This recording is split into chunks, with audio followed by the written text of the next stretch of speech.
work session agenda for this evening, August 11, 2020. Good to see you all. On the, can you hear me all right, Miss Ma'am? Okay. Yes, I do. Okay. We're going to go over the highlights for the agenda items. And one of those is approval of a lease for Meadowbrook for a while. It did appear that we were going to be able to use it or had an interest in using it for Kevin or any of the staff. So we just asked that it be rented. And I'll let Sylvia talk about it, but they put the sign in the front yard and within 24 hours they had several people who had an interest in the property. Yes, as the mayor said, Friday before last, we put the for rent sign in the yard, and over the weekend, I got like 22 calls. So it was kind of like, what we did was, it was sort of a first come, first served. The first person that called us was actually, in the end, the person who got us the release form to do the credit check, and she is on the name on the lease that you guys will approve tonight. It is $950 a month plus utilities at their expense.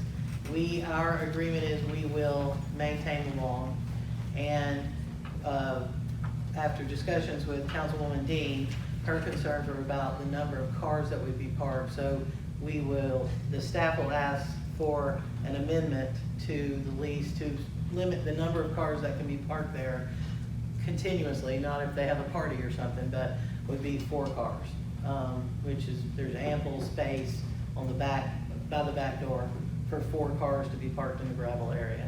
And Billy, am I forgetting anything? That's not it. That's it? Yeah. And you've got a copy of the lease in your agenda packet. So just when we make the motion, we'll just add the addendum on the 4-car restriction.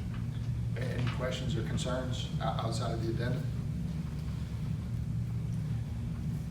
The other concern is that by that being a property that is on, one of our main thoroughfares, that we put language in about keeping the outside, not It's a trash. standard lease form, but it talks about Is that in maintaining the there? property and different things. Well, I mean, But so remember. we maintain it. Yeah, as we said, the maintaining of the lawn will be our Right, responsibility. I know that. I'm just saying, you know how things are kept up, all around. So that being a very visible property, high visible property, I wouldn't want it to just, as I stated, other properties, as you come into the city, I wouldn't want that to be, Just, Mayor Billy would like to correct. so your concern is our concern also. And one of the things that I told Ms. Sylvia I would do as the landlord, I would make sure that the tenant understands how important that property is to us and that they need to maintain it in a fashion that's acceptable for us. We will allow them to plant some vegetation, but we'll have a conversation and we'll all have to agree that the vegetation they put in is worthy of what we would like. And then again, we will maintain the lawn, the shrubs, and if any of the tree limbs happen to fall out of the trees or whatever, we will be responsible for cleaning that up and chipping that up and getting rid of that also. Yes, ma'am. So maybe if we did for the agenda, the approval and authorization for Mayor Lample to amend and negotiate and execute lease agreement. And that way, we won't have to sit here and itemize every little additional sentence. We could make the amendments and then Mayor Lample, you could execute if everybody's comfortable addressing it that way. So you're just basically adding to amend and execute the lease agreement. All good? Okay. Second item is going to be recommendation for the Lake Harbor Sidewalks Construction Project, CNC. That was, I'm sorry, Mayor Vaughn. Councilwoman Tran can't hear. Go ahead, sorry, Mayor. She's on mute. She's on mute. can you hear me, ma'am? Yeah. Okay, good. Because I'm sure Cherry in the back couldn't hear me And either. so- somebody in the back talking, I cannot hear. Okay. No, we'll just speak up. Okay, so the second item says staff recommendation for the Lake Harbor sidewalks. That's a combination of curb and gutter, at least on one side, sidewalks running down from Meadowbrook all the way to Peacock. And there were several bids on that, and you want to fill us in on that, Ms. Reddick? Yeah, so you all got an email with all of the bids.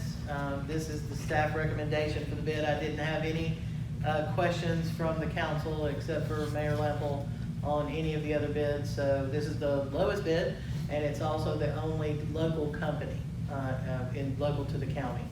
And there is a Yes, slight so change in we what will you talk have. about the bid that came in had a dollar amount of $460,826, but actually within the bid tabulation sheet there was a typo for 3 of a particular item at 2,500 equaling 75,000, but the correct bid calculation should be 3 of the item at 2,500 for 7,500, which means your bid amount is now, I just calculated this before I got here. It's like, instead of 460,826, it'll now be 393,326. And I spoke to both the engineer and the bid company before the meeting, because, and in our RFP, we do allow to raise regularities, but just remember that this was a typo, and we just corrected a typo. And fortunately, it was in our favor to the tune of $67,000. Can you repeat The that new number bid again? amount will be 393,326.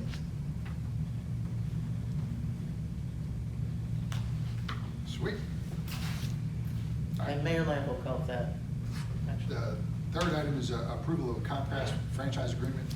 We work with GMA to update the city's franchise agreements, not just this one, but the one that you have is Comcast. It's at their traditional rates. All we're doing is just, making it current. So it's not costing anybody more, it's not saving anybody any money. It just simply says, the language in the new agreement now meets Georgia Municipal Association's, standard language, and we recommend you pass that. Any questions on the franchise agreement? Ms. Tran, any questions?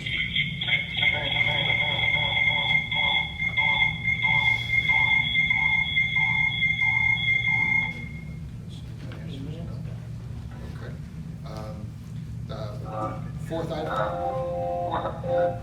is going to be related to the Day of the Dead. The gentleman that was here last week with the Hispanic Chamber of Commerce, we pretty much agreed in principle, and this is us now just formally taking the action to grant them the $30,000 to be able to do the product development for Day of the Dead. Any questions on that? I do have a question regarding the amount we spent last year for Day of the Dead at the Morrow Center, do you know offhand? I think it's the exact same amount. 30,000? So, Okay. okay.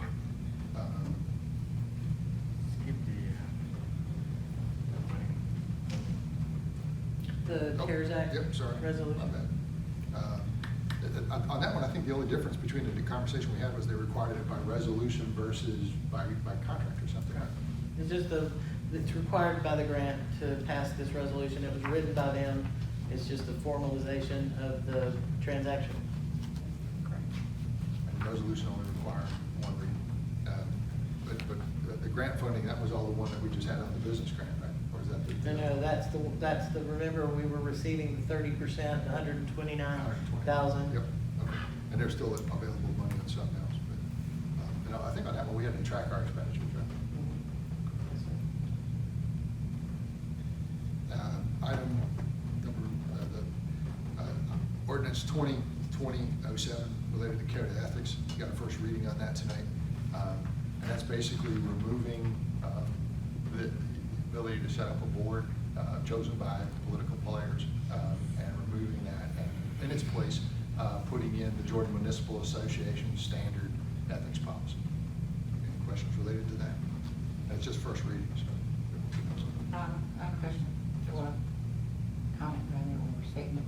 I think that that's an important issue, and I would like to have that tabled until we have the retreat to be able to discuss that more in depth, to make sure that we cover everything that needs to be covered.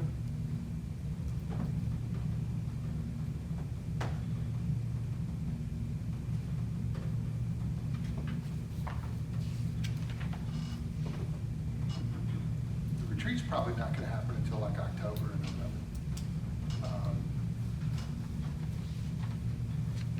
That's an amazing amount of power to have, you know, when a political person, specifically the mayor in this case, can basically appoint the majority of the decision makers to a board. I'm not saying that we can't change what's in the code, but I think, as far as the board is concerned, I think that needs further discussion. And I would rather it be discussed in the retreat setting so that we can all chime in. Mayor, if I may, and I apologize, but, so, I hear what you're saying, but it is two separate issues.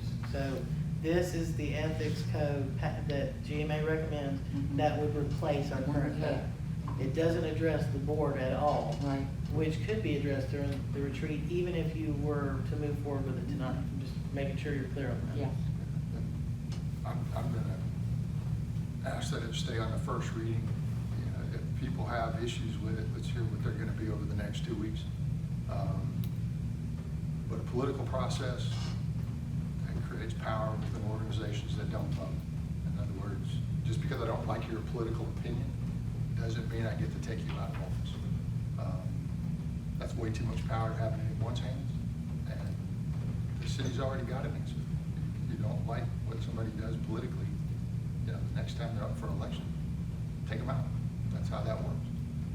If somebody's doing something well outside of the law, you know, there are people who address that too. You know, here, we're trying to be judge, jury, and executioner at the same time.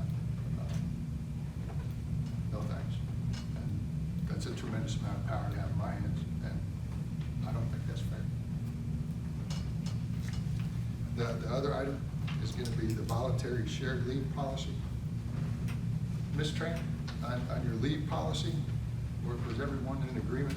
I think there was a question as to whether it included employees or just the employee, or not employees.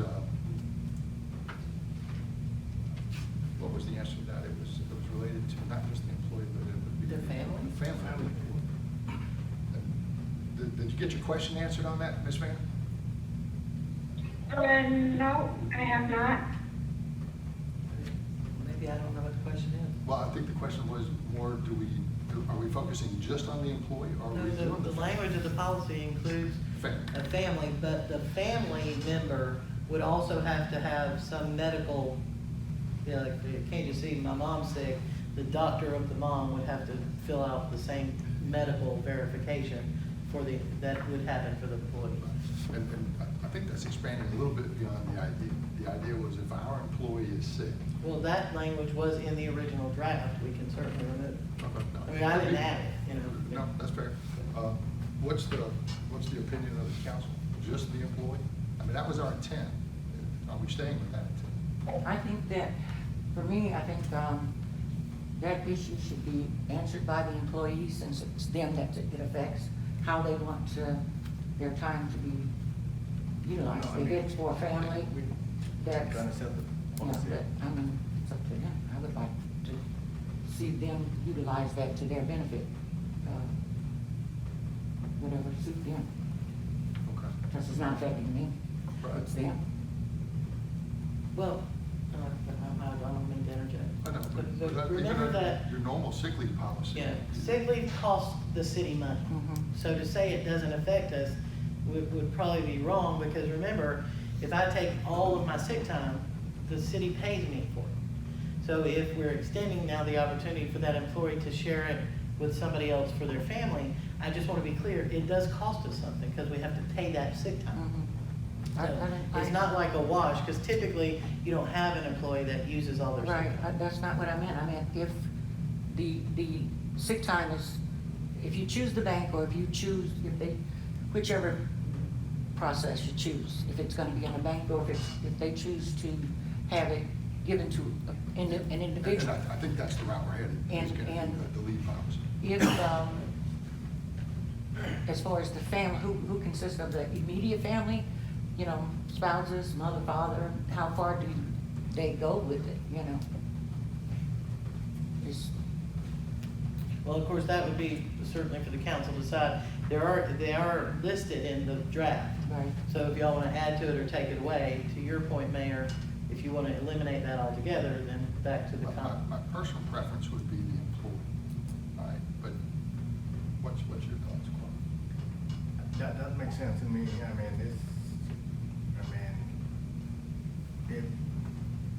If include a family, they're gonna be, the expense is gonna be like the spouse, the children, the number of children, and all that, add up, see what our thought on that. I think, especially since we're just starting with it. if someone is ill, then my spouse, my child, my mother, my father, I'm gonna take the lead to take care of them. So it's just me that's receiving. Isn't that correct? That would be, yes. All right. But it is, like I said, it is expanding a little bit beyond the idea. You know, whenever you put something in place, it would be a bad idea to start small and then see how well it works. Otherwise, you know, your family might be really small. My family might have, 10 people. Well, how often will that be extended to you? Once a year?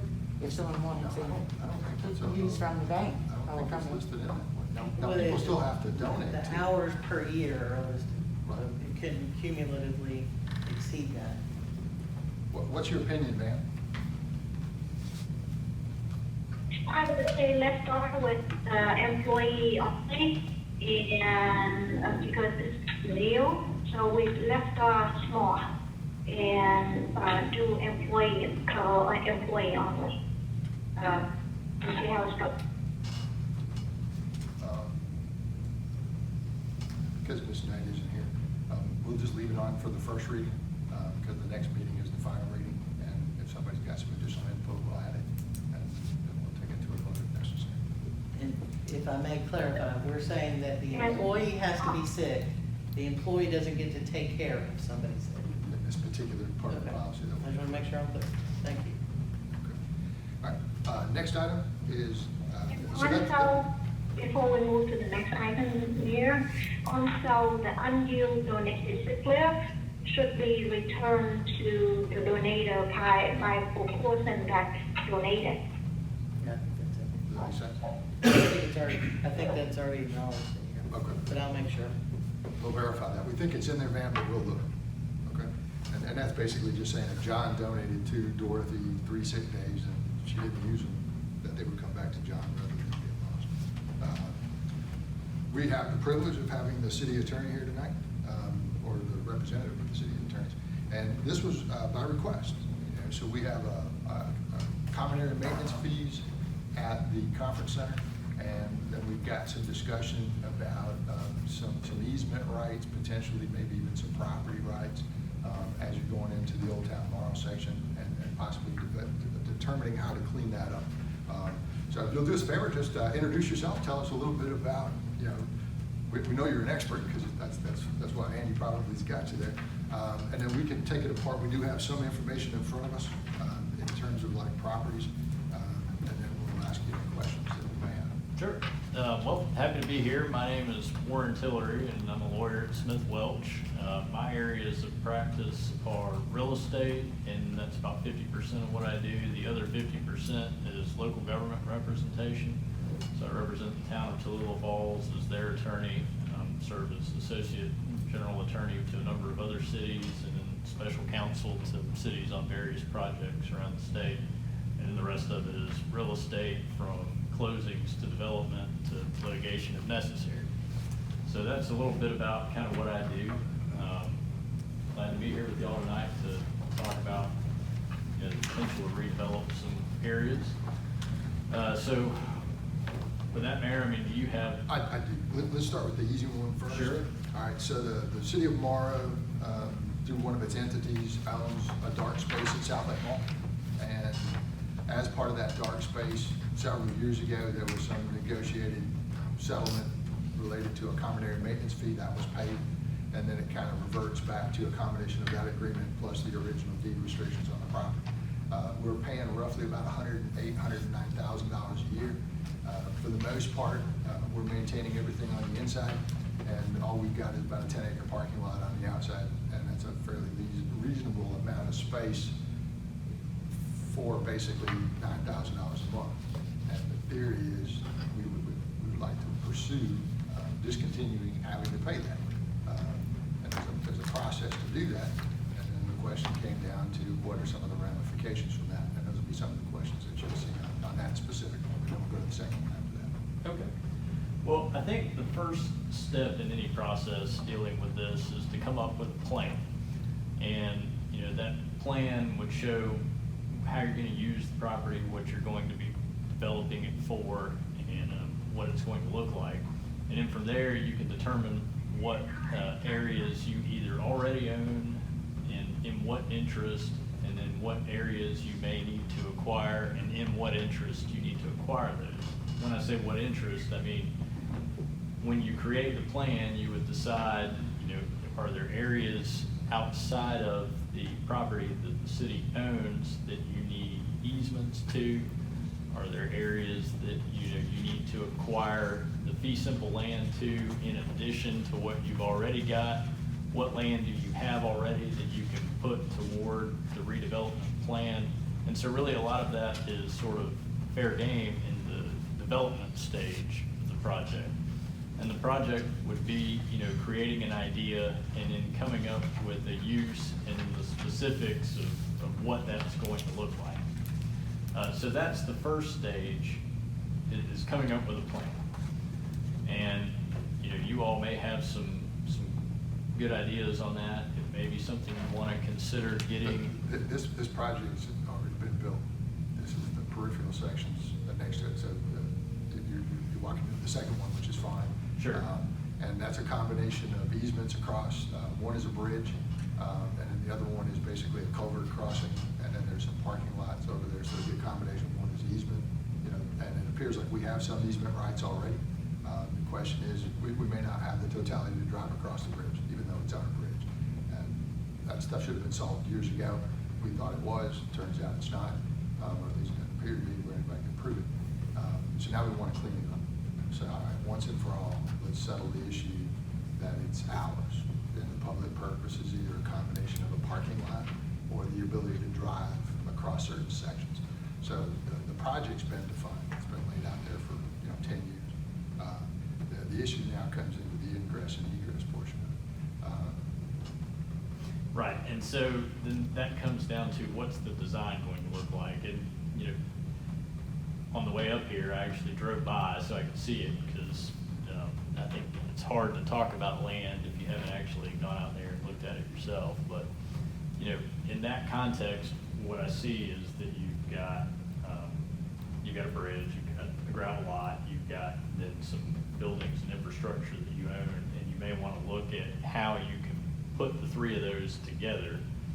And although they're all right there, what interests do you need to acquire, if any, to make sure that it all flows as one seamless project?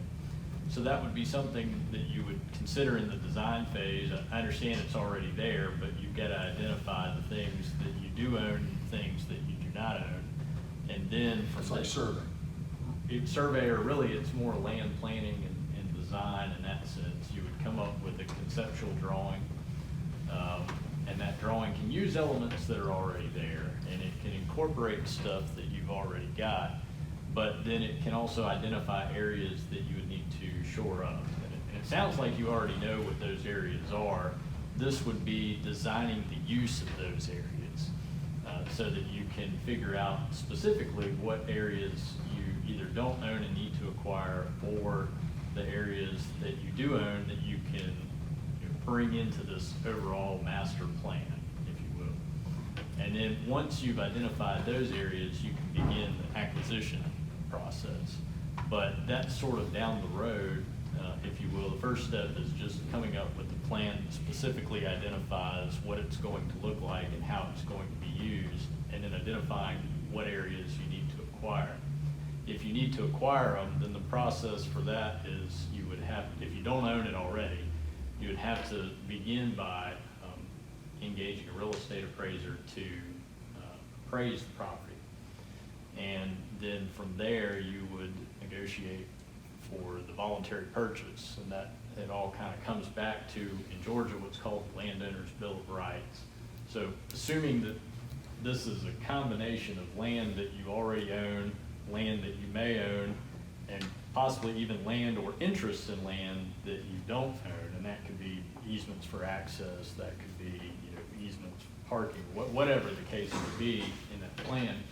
Then you figure out, okay, who are the owners, and that comes down to, you know, title search or whatever.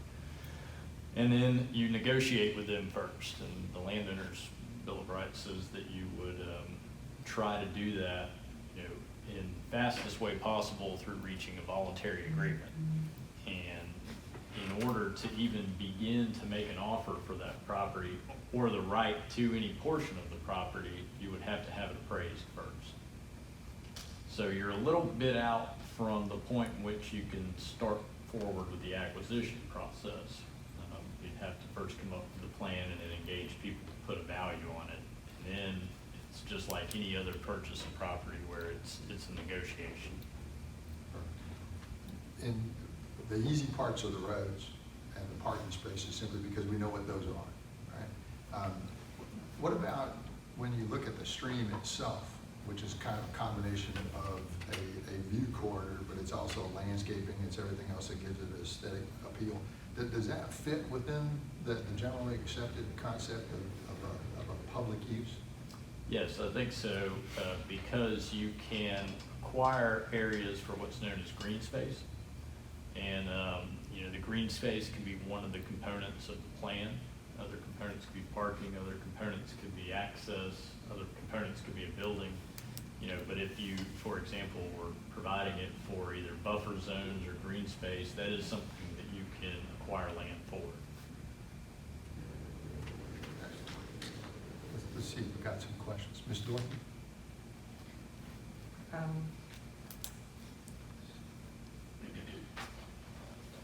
So you're saying that we need to negotiate, number one. Number one is you've got to have a clearly defined plan, and I think that there are some. I mean, I know you all have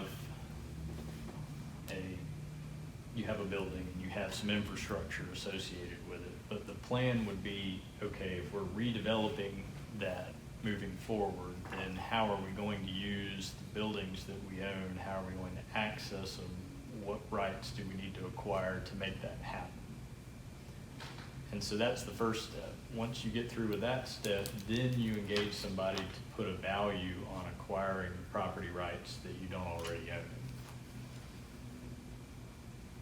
And then once you put that value on there by engaging an independent real estate appraiser, then you can move forward with, you know, negotiating for it. Just for an FYI, the county tax digest has the total value of 13.58 acres of that floodplain at $1,000. The other tract, which is also a majority in a floodplain, and that's another 11.89 acres at a total value of $23,000. So that's basically saying for almost 25 acres of property, they're valuing at about $1,000 an acre. If that held up for value, and the county tax assessor is supposed to actually have real value and they're not just making it up, it will cost us more to lay out the plans and go through the process than anything else. But it does clean it up. But there should not be a substantial value, and there's a reason for that, is what we would want to potentially use is going to be a small portion of this property. So, and the property's been in the same state and condition for the better part of 50 years. So let's imagine it's yours and you want to set some obscene value on it. Okay. And somebody's willing to pay you for that okay, we can't pay them more than it's worth, though, right? That's the approach. We don't get to just arbitrarily decide, it's gotta be something reasonable. But that value is then gonna be used against those other 25 acres for the rest of time. You're gonna pay a significant property tax on it, and it's gonna be sitting there wherever it's at. It's not in your best interest to try to do things too much. You're gonna wish you probably hadn't done that. That is part of the process, though. Well, so the tax assessments follow an appraisal process, and while most of them are actually appraisers themselves, it is sometimes a different certification, and you look at things differently from the tax perspective because it has to be both reasonably valued, but also uniform to other properties. When you're purchasing the property, you've got to look at it in terms of the actual value. So when you get a real estate appraiser to go out there and look at it, the real estate appraiser will be looking at it under a little bit different guidelines than the tax assessor is looking at it from. But, I mean, that said, the general concept of it is generally the same. And you are correct that the city, can't pay more than fair market value. And that's basically the price that a buyer who isn't compelled to sell and a seller who isn't compelled to buy would enter into a transaction voluntarily with. And so the way that the process is geared for public entities is that you determine that through engaging a real estate appraiser to tell you what it's worth. And there is some negotiations that can take place when you go through the acquisition process, because, if you get one real estate appraiser, you may get somebody else that has a different real estate appraiser, and they have a difference of opinion. And what we're really talking about there is an opinion about it. And so that is part of the process. The starting block is exactly kind of what you said there. You find out what that value is, and then that's really the starting point. You all approve that, and then you begin the negotiations from there once you have it. I have a question. When you, speaking of appraisal, is that for the property part that we own as well as the part that we don't? No. Or just the part we own? Just the part we would be interested in In acquiring. purchasing. Either the interest, which might be an easement interest, or the actual property itself as an ownership interest. Right, yeah, so it would be for it would be for any interest in property that you didn't already have directly.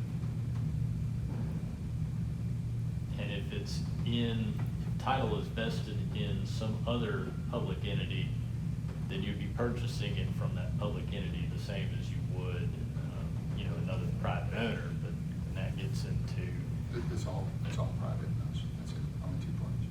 Okay, so then, yeah. And then remember, probably about 15 years ago, a very similar concept took place without having to go through a lot of formalities at a table. And at that point, General Growth Properties actually owned that section as part of the mall. And they basically went into an agreement and were willing to give it to the city in its entirety, the entire 25 acres. At some point, that fell apart because they wanted another piece of property that we just couldn't allow them to have. And they just got mad about it. But since then, they went into receivership. They've sold the property several times. So it's a new owner.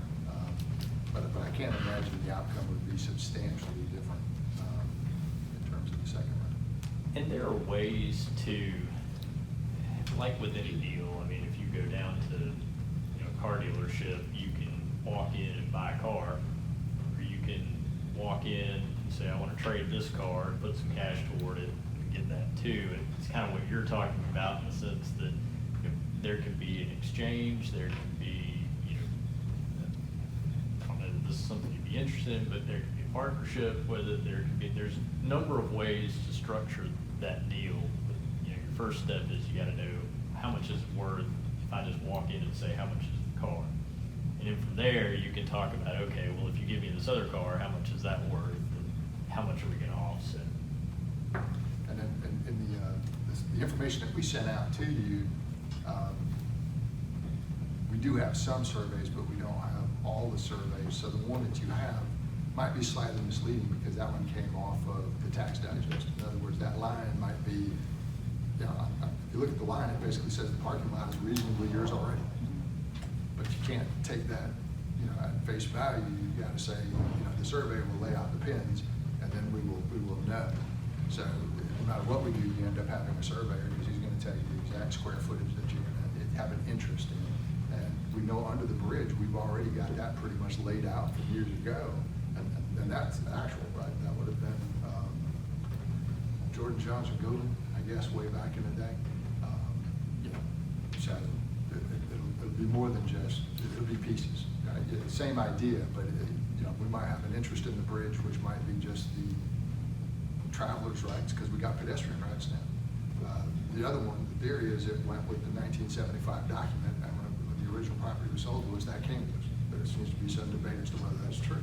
And the parking lot, as we know it, the Crush Run area, that would probably be, you know, an outright purchase of some sort.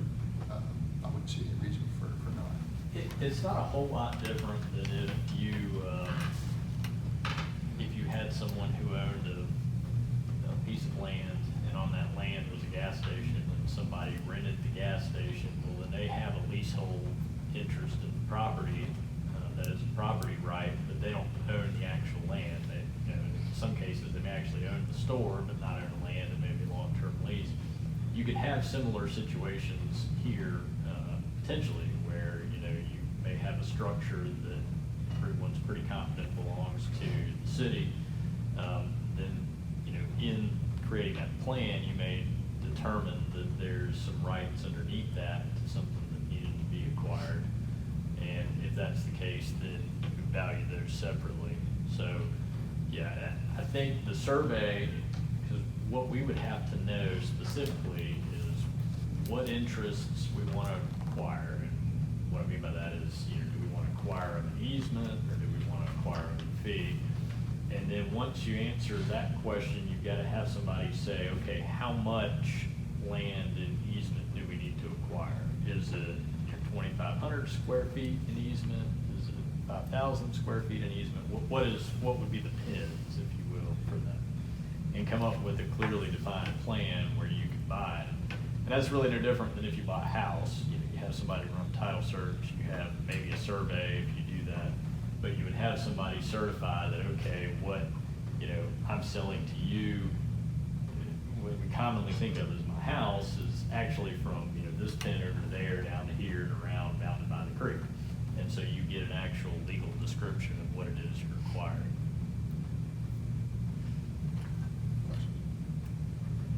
We're needing a survey for the potential acquisition for the bridge and for the parking, gravel parking. The bridge has got a survey on it, but the short answer would be yes. You're gonna have to have a surveyor. And they'll lay it out in different variables, you know, A, B, C, whatever it's gonna be. And there might even be remedies. There's such things as temporary, you know, takings like you'd see in a road construction. You do a temporary easement, a temporary construction easement, and it goes back to the owner after that. And each one of those has separate values. So Right. from the survey, the next step would be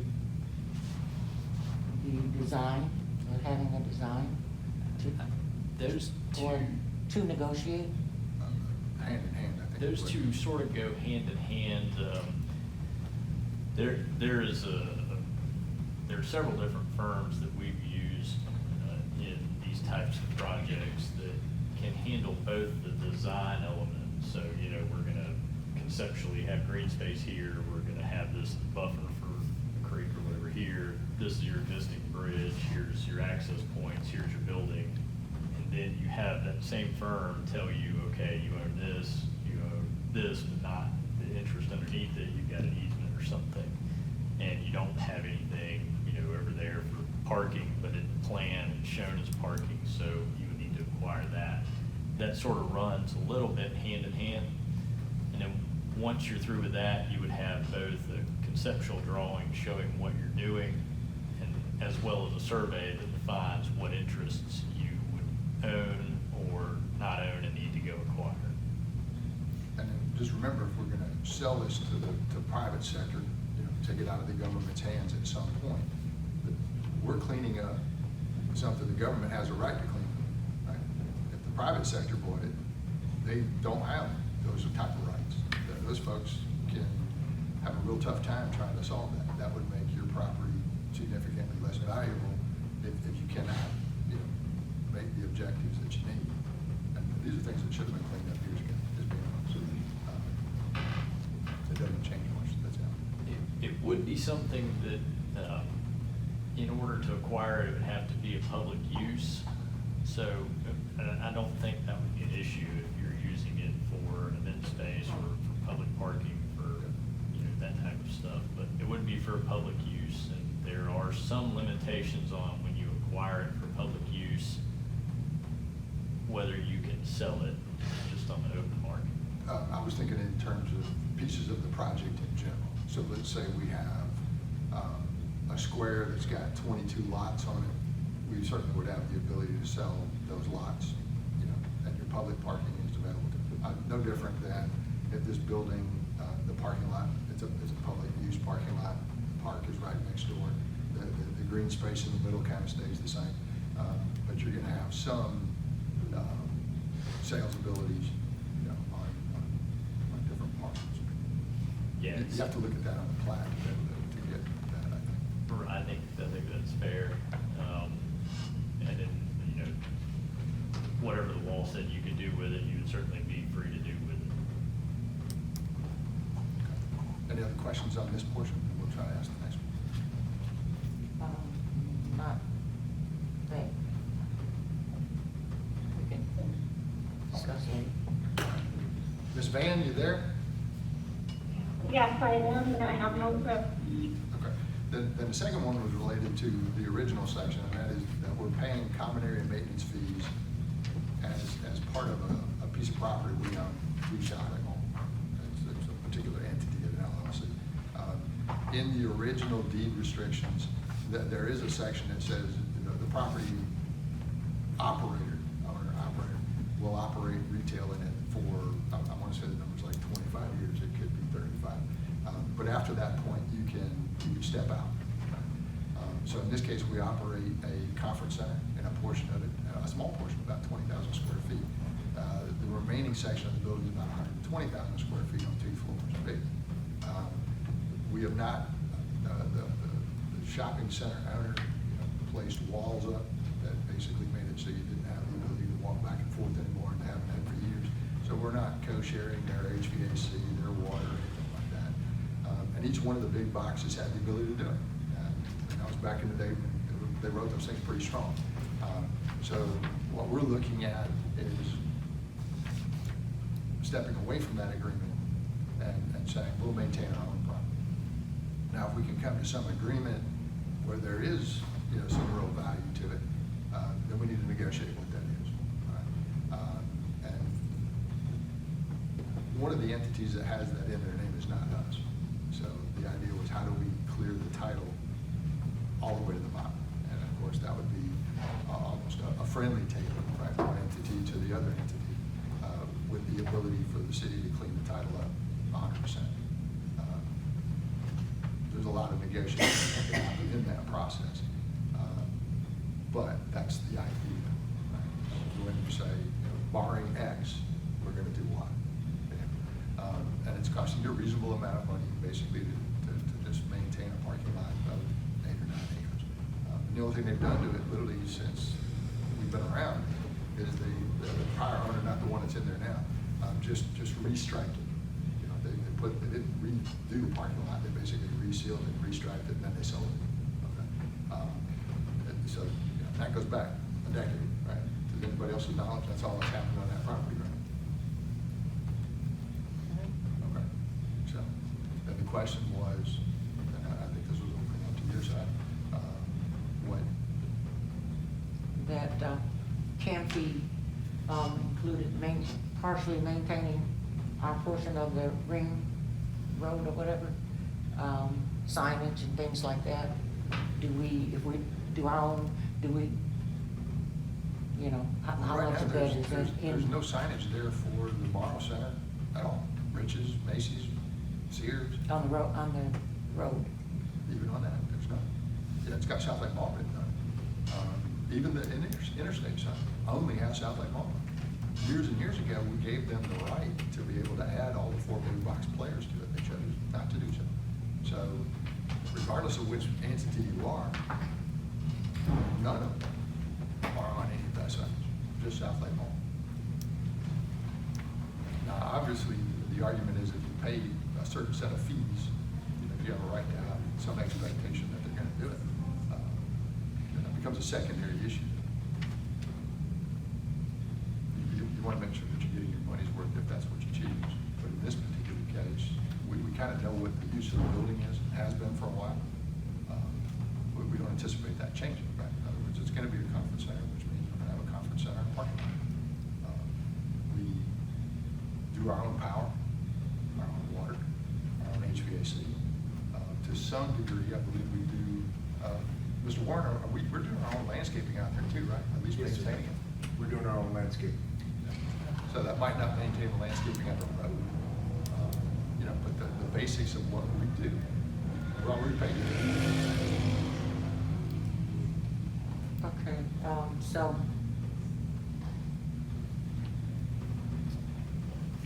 if we're going to enter into negotiation with them for the other property, we're gonna treat these as 2 separate.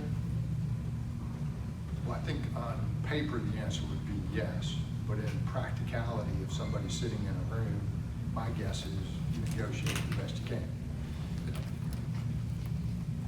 That's what I would do, is I would say, it's in our best interest to work together.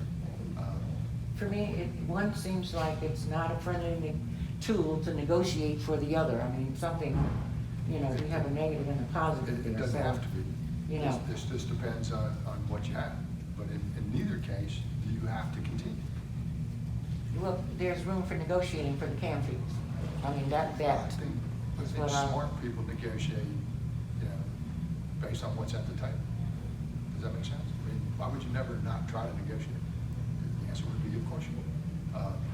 But if the other party doesn't feel like they have to negotiate, you want to at least line up your options to make it real.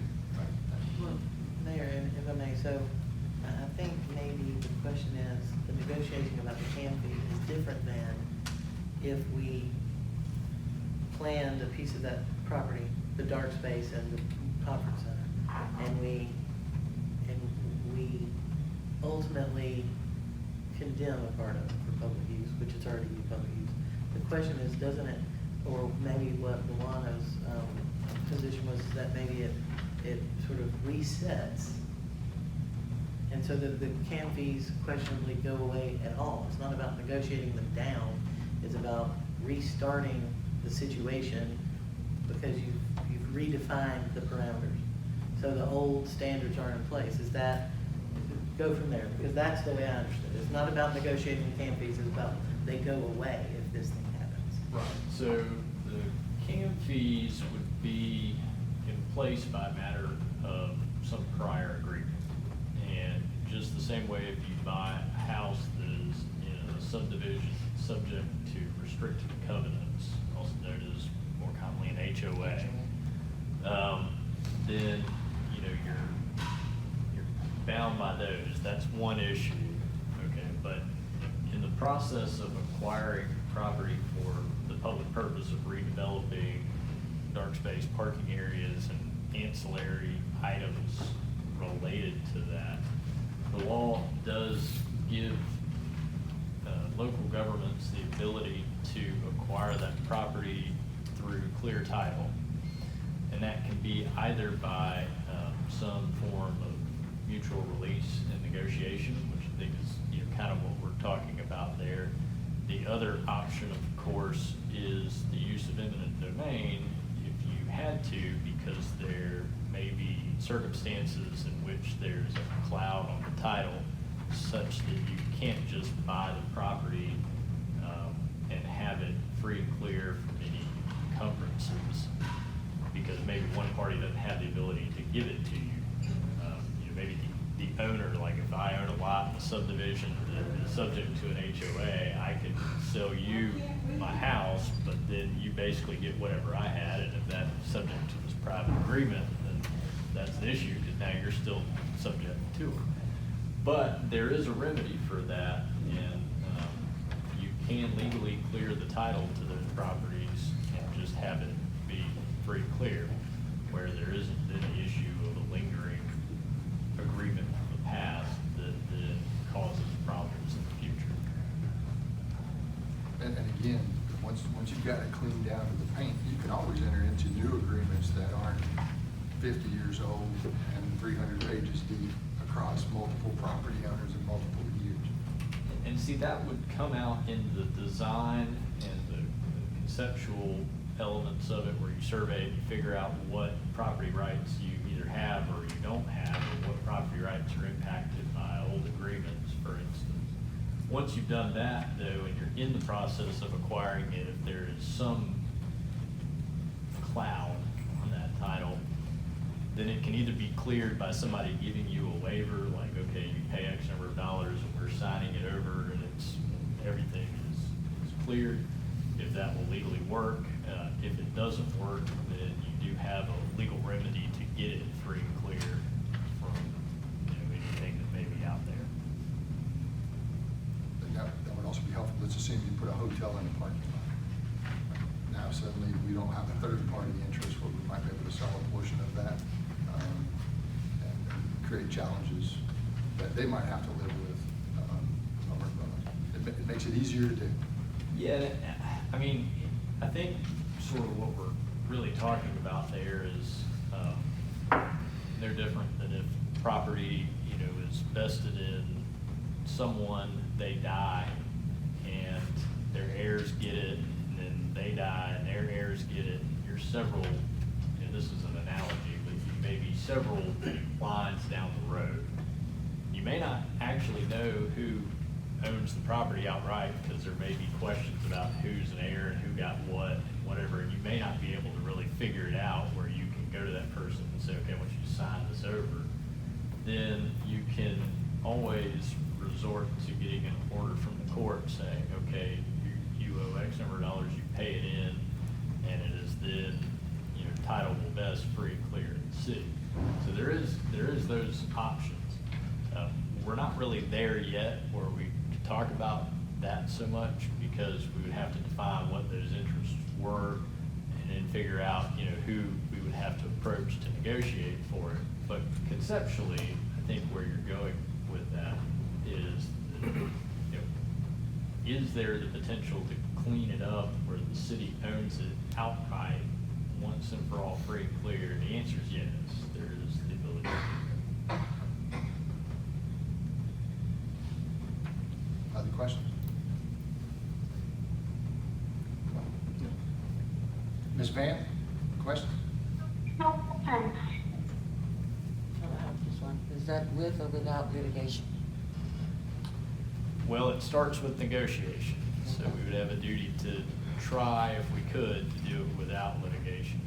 If we were unable to do so for whatever reason, then there is the ability to seek an order from the court.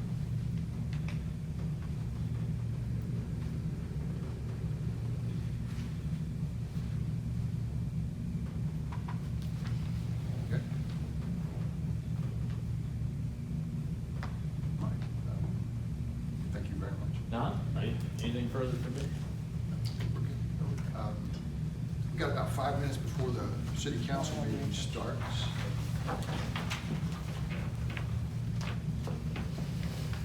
Thank you all for having me. Let's just hit a couple highlights on a couple others. On item number 3, council retreat, from what we can tell so far, it looks like that might be, say, October, November. They're still working on it in very early stages. Then item number 4. So we don't have any update on? No, not as I have. I mean, I still thought that is really good update. I mean, you mean for a facilitator, or Yeah. us setting the date? Yeah. Well, you've got to have a facilitator who's got to be able to hit your timelines. Right. Well, but the idea would be, let's just do it in the fall. It's going to take us a minute to get everybody's schedule. October, it's already August. Good time.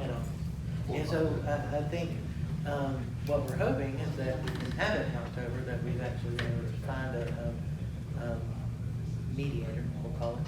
So as a council, you guys probably should start thinking in terms of, if it was in October, what date you want to try to hold it on.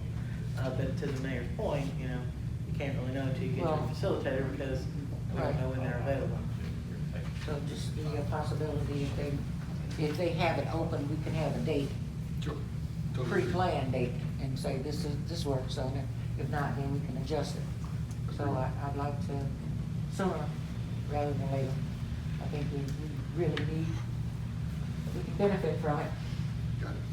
All right, item number 4, insurance renewal. You want to go over that, Ms. Red?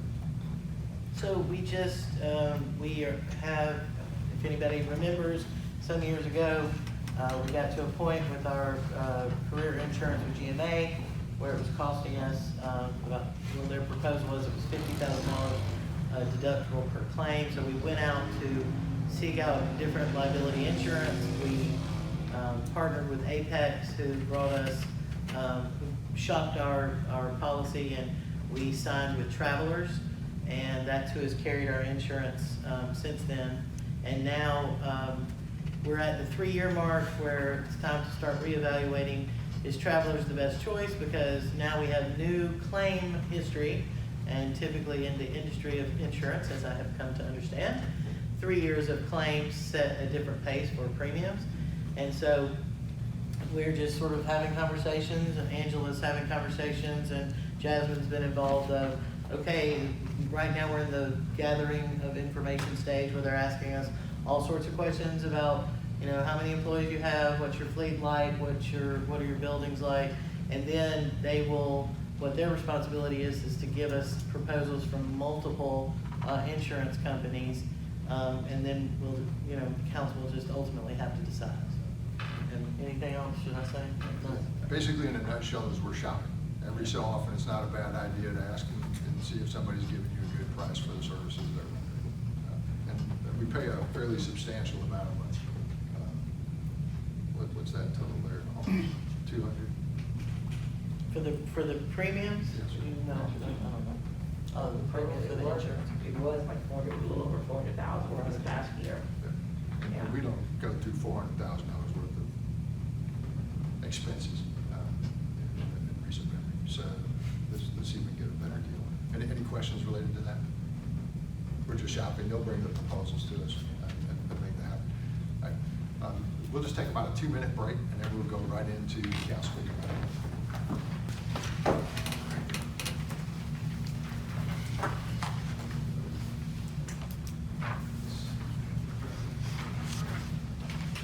Let's pick up item number 5. We're having some discussions about sanitation, just to bring everybody up to speed real quick. We realize the city is entering into a new contract with a new provider. As it looks, you know, you're gonna have some options, and those options, if you're, say Dorothy, for an example, and she wants a once-a-week pickup, it looks like that number could drop to like $50 a quarter. So that would cut your garbage numbers almost in half.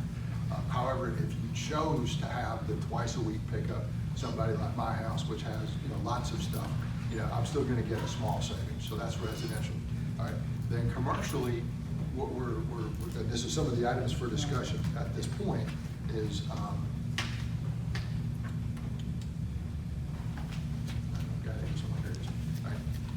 was what charges are we currently having in terms of what they're paying, and then ultimately what charges do we wish to have with the new vendor. And my 2 cents worth on the front side is, you know, the time period where our businesses are already suffering dramatically. I would say that even though the newer numbers are going to be a little bit higher, I recommend that we keep the same pricing strategy that we have now. We can always change pricing a year from now and be able to recapture some of that money if we so desire. But our businesses are hurting. Anybody who's looked at it, a lot of folks went out of business. And my recommendation would be to keep our pricing schedule the same as we enter into the final abilities. Now remember, the contract with the GoPro is this section. This is our discussion as to what we're building out. Waste Pro. Waste Pro, I'm sorry, Little Pro's the campuses. Yes. So, but anyway, discussions as to that viewpoint for scheduling. We'll start, Ms. Tran?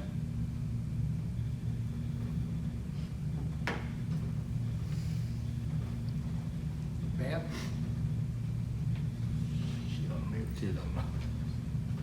I don't have a comment at this point, I'm sorry. Okay, are you good with leaving the commercial rates the way they are? I would like to see the difference of the, Did you get Well, a copy of she the? may be asking for the difference between advanced and waste pro. That's not on the chart. That's correct, yes, sir. Well, the good news is that it all doesn't have to be decided today, but it is just continuing on that process so we get there. So that is obviously one item that we need, right? On this one, we have the current rate. You're not saying that we're gonna keep the rate, Waste Pro is gonna charge more than, Slightly. so we're gonna keep it at what the old company was, we're charging them? Yes. So we're gonna have to pick up, Yeah, the numbers won't be dramatic, but yes, would be the answer. It's either that, or we keep the profit margin where it is, in which case the cost for that 8-yard container or something like that to the business owner would go up. Well, You know, and right now, I think the business owner is already under enough stress. Right? So in a budget item where our profit margin on it in totality was all commercial is about $100,000, okay? So right now, we know things are a little iffy out there, right? A little bit challenging. A couple ways that we can improve. Obviously, if we can convince more businesses to open, then those people will use our services. They will, turn on the power. They will do the other things that help pay the city's, bills, okay? and our contract with the new company is gonna be, how long? Oh, it's like only a month and a half. It's right The around new the corner. contract the new contract will be, will be drafted with the language like the other, which was, it's really 1 year with an automatic, unless you Renewal. put them in What month writing. does it start? November. November, But she was For 1 asking year. for the duration. 1 year, okay. So Well, no, I'm sorry. So it's 1 year, typically with an automatic renewal for 2 years, making it 3 3 years. years, okay. And then there's a new negotiation. Unless we're not satisfied with the service. Correct. After Yeah, the year. so yeah. Okay. Yeah, we hope we don't have that issue. All right, so we know one deliverable we want for the next meeting is the comparison between. Yeah, I the mean, two. we'll get it to you before the next meeting. Okay, easy enough. We also know that we've got and it may not be ready, I'm just gonna ask the question, under the sanitation policy, and that's basically, there's a combination of policy and then there's also procedures, and they're probably separate. Do we have those in their final form? No, Okay, so we're not ready. isn't that correct? Okay. As of today. Today, That's yeah. right. Okay, no problem. So it's two documents, the policy and the contract, not the policy. The policy includes the procedure, it's the policy and the contract we're trying to finalize. Okay. And when I say finalize, get to a final draft to present to the whole council. And then they're still dealing with the outstanding stuff for the current contract that had not been settled yet. Correct? He said by the next council meeting, she wants to Okay. do it today. Hopefully, we're shooting for the next council. All right. Did you hear that, Ms. Tran? We're working toward the next council meeting to be able to have all of our deliverables. Are you good with that? Yeah. Perfect. Just move on from there. Mr. Warren? Yes, sir. And this is going to be related to the Morrow Center efficiency. And again, just kind of bringing the audience up to speed. And we're going to have Mr. Warren, the other Warren, in here in just a minute, as well as a young lady, I believe, is here. Is that correct? Oh, I'm sorry, right there. So over the last year, we basically lost about $160,000 operating a conference center. It doesn't matter why. The point being is that is what happened, right? And the people who have facilitated that, in most cases, aren't here, right? In other words, the operators and other things that we've had that particular Mr. Warren around, I think, since the first of the year, hold me to that, is that correct? All right, so, you know, we can't say it's his fault specifically, right? It's our fault specifically. And when we started to break apart the why, just like anywhere else, if you're running your business, you have to figure out why you're losing money, you know, and what are you gonna do about it? You can't just sit here, right? So some of it was obvious, we want to improve the leasing of it so we make more money. Additionally, we want to look at some of the more fixed costs as to why we're losing money. And we did reach a conclusion that said out of that $13,000 to $15,000 loss on a monthly basis, half of that was related to utilities. And you go, okay, so for a facility that's not being utilized that much, how come we're paying that much? And that can come down to the first part of the discussion, which was Morrow Center efficiency. And each of you has the, what I'm gonna call the spreadsheet that was given for the utilities. Got that? Okay. And then this will allow us to get into some standard discussions. And one of my first ones would be, and I'm just paraphrasing the audience, but I don't have this. SCANA appears to be our natural gas Yes, section. correct. But on average, they're using dollar value wise $60 to $70, which means the vast majority of the HVAC is not natural gas. In other words, not using natural gas heat, they gotta be using heat pumps, correct? That is correct. Okay, so your natural gas is not really a challenge. Our sanitation, that is one question, because I think in our contracts, aren't we basically exempt from the sanitation for city-owned buildings? It's not, now we know in the new contract, it will consider that, but the previous contract, and I think even back with Republic, it was only the recycling that was free, but the garbage pickup was paid for, but we have addressed that with Waste Pro. It will be included in the contract this month. Now, good news, bad news. Good news is that's solved. Bad news, it wasn't a tremendous amount of the money of the cost. Then Comcast, obviously that's gonna be internet service, your TV. And we also know that the new contract, the Comcast, the one we just passed, the franchise fee, there was some discussion about abilities for local governments. Do we not fall in that category or not? So, because that was removed from the, if you had a franchise agreement that had been put in place when that was in place and was still in existence, you would still fall under that, but because we have to update it because of the timetable, we don't have that opportunity anymore. Well, we have put it in the contract to try to get the services. But they don't have to agree to it. But they don't have to agree to it, correct. Also, the services that are at the Morrow Center and some of the other facilities are not the service, are higher service than what is allowed in the agreement. So it's more on of a the, commercial service than a residential. it's a basic or next level up from a basic tier. We did an audit to determine which locations have basic and which one have more extended services, and the Morrow Center has a more extended service, so it wouldn't even fall in the category. And that was.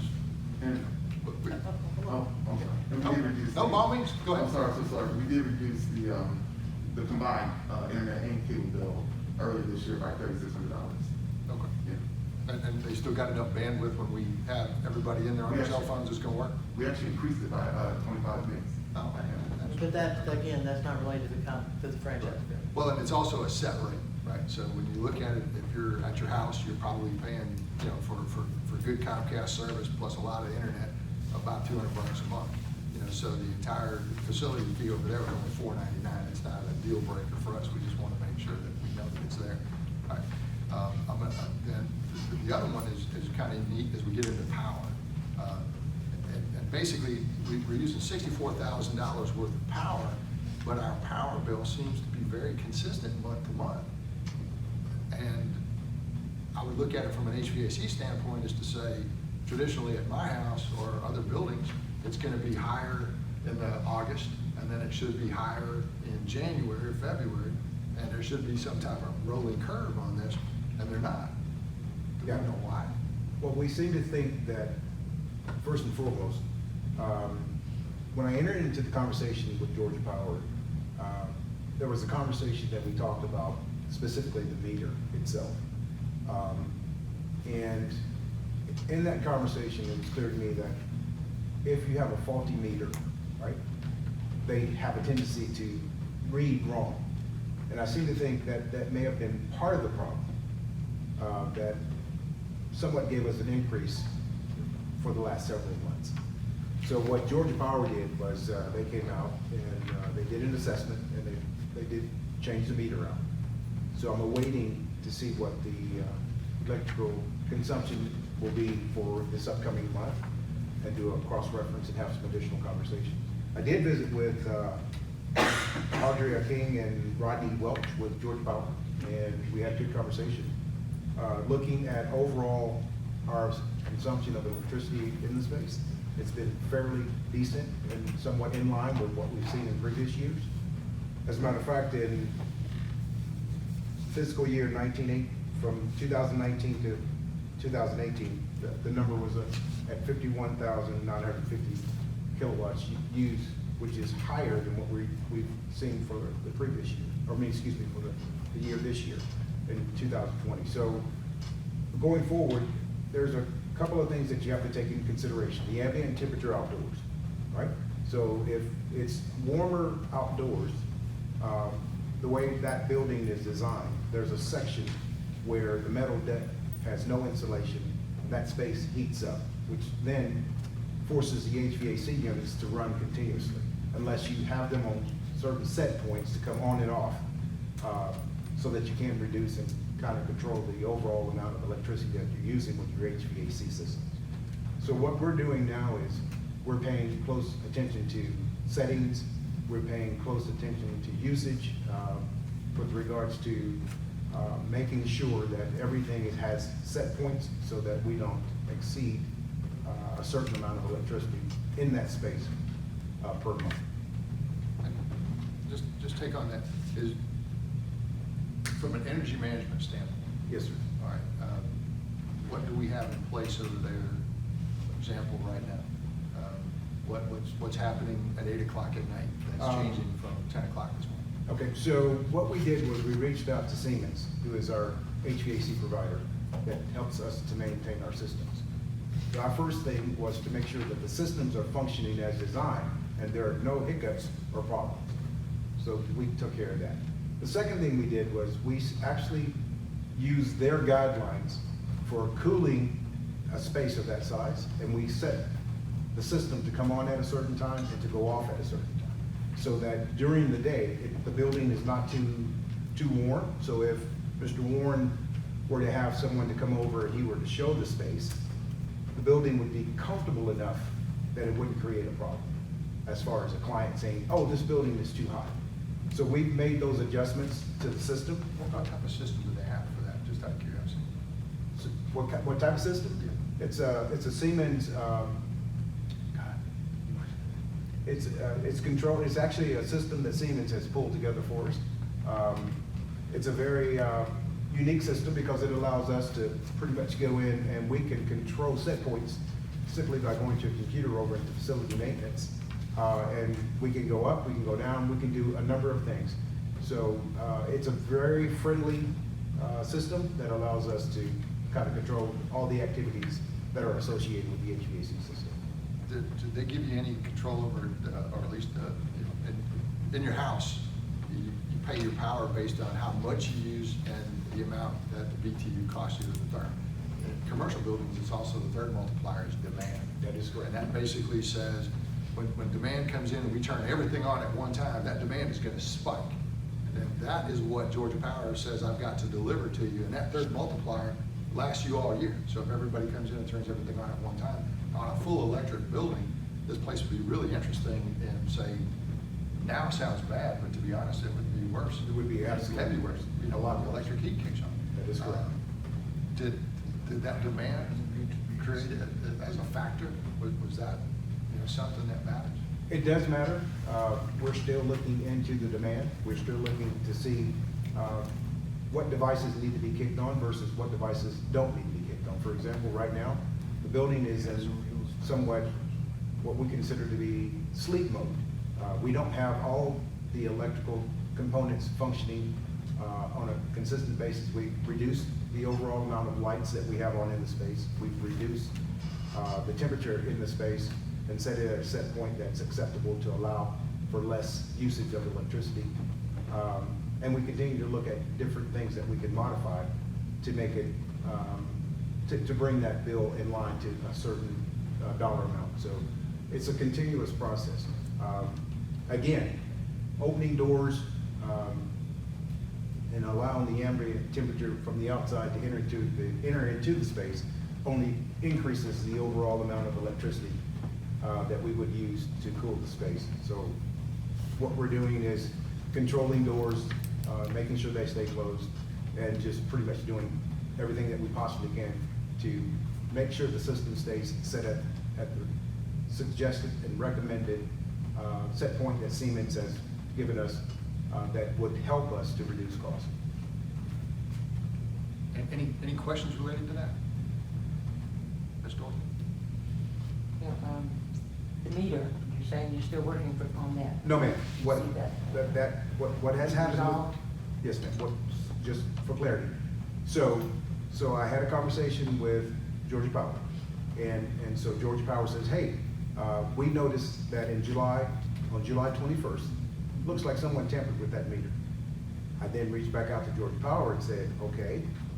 They sent someone out on the 22nd. They found that the meter was not tampered with, but on the 23rd of July, they sent someone out and they changed the meter. They put a brand new meter in. So I had concerns. I had a lengthy discussion with Georgia Power and said I'm unhappy because for me, it sends a message that that meter may have been faulty, which could have consumed more electricity than normal, but I would never know because you took it out. So I need you to tell me before you do that so that I'll know. So if we do have faulty bills, that'll answer the question, why did we have a spike? So they understand that. They agree that going forward, if any meters anywhere in the city that we are responsible for go bad, or because they have devices on those meters that will send a signal when that meter starts to fail. So I've alerted them to contact me and let me know so that I can let everyone know that, guess what, we've got another faulty meter, and before you remove it, I want to make sure we dot the I's and cross the T's to make sure our electric bill didn't go up as a result of a faulty meter. Yes, ma'am. Ms. Van, any questions? No question. Okay. Going on to the water bill, it appears that the water bill was pretty consistent from January to May, and then it tripled from June to December, and it stayed consistent through the end of the year. I would almost say that, triple the water use, is that realistic? It's not realistic, but it could be realistic depending on what devices were being utilized. For example, during that period, if he had multiple events for periods of time, numbers of people in the building, using facilities, washing hands, flushing toilets, water's running. If you catered an event and you had someone in the kitchen and they're washing dishes, using equipment back there to maintain the different, to maintain the venue, then it would create fluctuations. And we're gonna see some of that. But I think looking at what we've experienced thus far, I think it's just a usage of water as it relates to people being in the space and utilizing the space. Okay. And what we don't have is what I'm reading right here is all in 2019. Can we get, the current ones from 2020? just to Yeah, see how and that I gave you the correlates? calendar year of 2019 because it's Right. not gonna have the obvious drop. But the because theory of would COVID. be, in the month of June, we didn't lease it very low, right? It was pretty much static. Then we should see our water drop to That is- almost nothing, whatever the base meter charges would be, right? That is correct. We should be able to see that, and then if we're not, then we've got some challenges. Well, and the challenges could be that, again, you may have a leaky meter somewhere tying back into the main feed into the building. It would be a question of us going out and doing an assessment, looking for wet spots. We could also reach out to our water provider and have a conversation and pull up historical data and look at how it trends. Is it that it trends, for example, more in the summer than it does in the winter or spring or fall? We can do some additional research to figure out logistically if we can do something different there, and we will do that as part of our energy efficient program, so that going forward, we have a better understanding of what our peak times are versus our slow times, and we have a good understanding of that. Okay. And then the last one is related to AT&T, and I guess this would be your category here. So, we're spending between $700 and $1,200, but it's not consistent. So if Comcast is the internet service, Right. what's AT&T? The AT&T is for the analog line for the security purpose, alarm, and also we have two lines for conference call, and then one line for the alarm, and then the last line, which is for we have the elevator in the back. So for the beginning, from what I understand, that we have to have the line in the elevator because for the safety concern. So that's why I knew put that line in there from the beginning. Okay. And have you reviewed that to see if we can get a price from somebody else? I'm not disagreeing with the lines, Right. I'm just trying to make sure we're getting a fair price, because I'm paying $1,000. Everybody's got a cell phone in their pocket. You're kind of like, it seems like a lot of money if I'm not getting internet service out of it or something like that.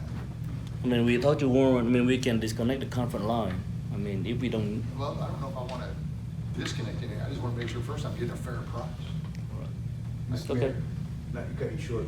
No. But with regards to the phone line in the elevator, from a life safety perspective, it's a code violation if we don't have a phone in the elevator. In the event that someone gets trapped in the elevator, they should be able to pick the phone up and get a dial tone to be able to call out. So that's one of the I'm not reasons. disagreeing, I just wonder Asking if about the other lines. $1,100 Just is wanna a make fair sure the price. stuff that we're using. If I'm stuck in the elevator, it's a fair price. But, for the most part, most phone services don't cost that much. You're going, that seems an awful, there's a little bit of money there. And I just want to make sure that somebody's reviewed it and. We did a review earlier a couple months ago, and we did reduce, that was a big chunk of that 3,600 per year that we reduced. And then there's actually more work to be done, which I'm sure you can help us with, because I believe we can eliminate one of those lines, but I think 3 are mandatory. But we just have to figure out which line is which, and that information, we just have to get on that research. And the reason this becomes very important for everybody here is it's your money, right? We're spending it, and this is stuff that it doesn't matter how much we lease it. But the theory would be, just like at your house, if there wasn't anybody there, our numbers should drop. And we've got to be able to get enough good data, ask intelligent questions, and see how much of it doesn't matter. In other words, it's going to cost me $5,000 whether I like it or not. As long as we can prove that, then that becomes your base number, and we only have to do this one time. But theoretically, especially on related to power, we ought to be able to get that number down to something reasonable that says there's nobody in there. It ought to be a little better than that. And I think you're absolutely right on point. That's where we're at now. We've gone in and we've made the modifications. We've made some adjustments. We seem to think that the number's gonna come back a little less. Now, keep in mind, that building still is being cooled to a certain temperature.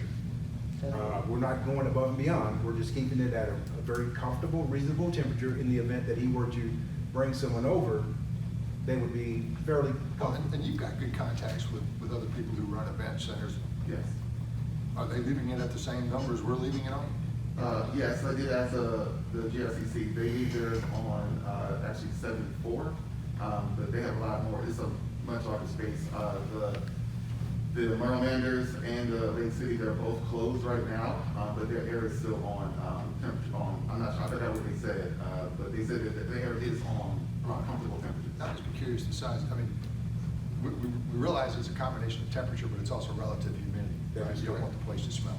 But when somebody tells me 75 degrees, I mean, y'all think about it. Most of us are running our house that low, right? So we have to have something. Well, one of the concerns that Seaman had was if we set the set points at 77 to 78, the system's going to start reading heat, and it's gonna kick on the heat pumps. So we started assessing the situation, and we wanted to make sure that, first and foremost, we didn't put it in a scenario where it was misreading and start doing something different. So we asked specifically from their organization based on historical data and based on best standard practices for HVAC systems of our type, what is the best set point? And they recommended that we set it at 75 to 76 mil, max 76.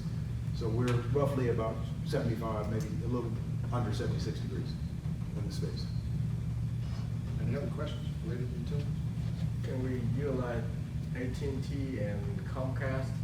Maybe we use the same company, that we get a better deal out of it? But the reason we need to have AT&T because it's analog, because Comcast will provide like more like a digital line, so the elevator need to have analog line in there for safety purpose. Because the digital line is unstable than analog line. That's what. What if we just kept the one analog line, the old tip ring? We can make for that change. just the elevator, and say that's Yes. X cost, and then see what the rest of it does. Absolutely. Now, we still want it to work. Was This isn't there where was it we're not reducing something about it. calling 911? The burglar. The alarm. There was One something of about. one of the things, not to cut you short, one of the things that we were talking about this morning is the security system. We realize that there's some concerns and issues slightly with that, and so we're assessing that with the understanding, can we do something different that would reduce costs? And we're having conversations about that now, because again, the little incident that we had a while back led us to believe that we needed to start thinking differently about that. But also, it would help us to reduce some of the costs associated with security lines into the building. It would help us to reduce some of that. So we're having some conversations, trying to figure out what's the best formula to use. And we would like to present something at some point to the city manager that says, this is what we think. And We're not ready here's for what that conversation No, yet. no. We're getting it ready. Okay, so this is the first half of the animal, and if we can get some updated stuff for the last 6 months and correlate it with that, that might help us as well.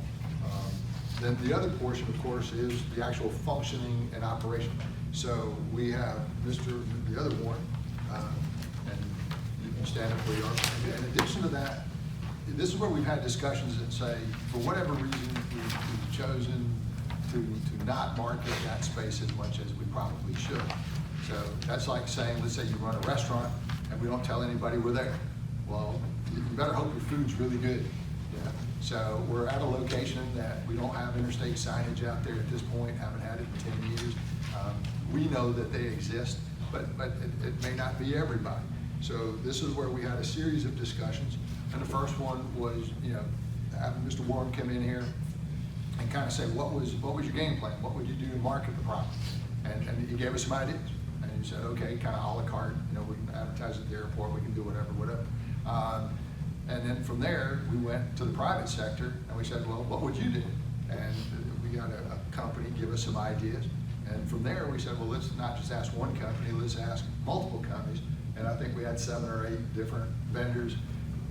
Everyone who wanted to either charge you like you were an attorney, give me a retainer with an obscene amount of money.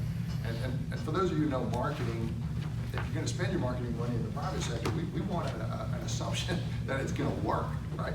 I spend money, and then people come in and hire my company or something along those lines. And a lot of marketing is thrown away, and you don't necessarily get that absolute guaranteed return.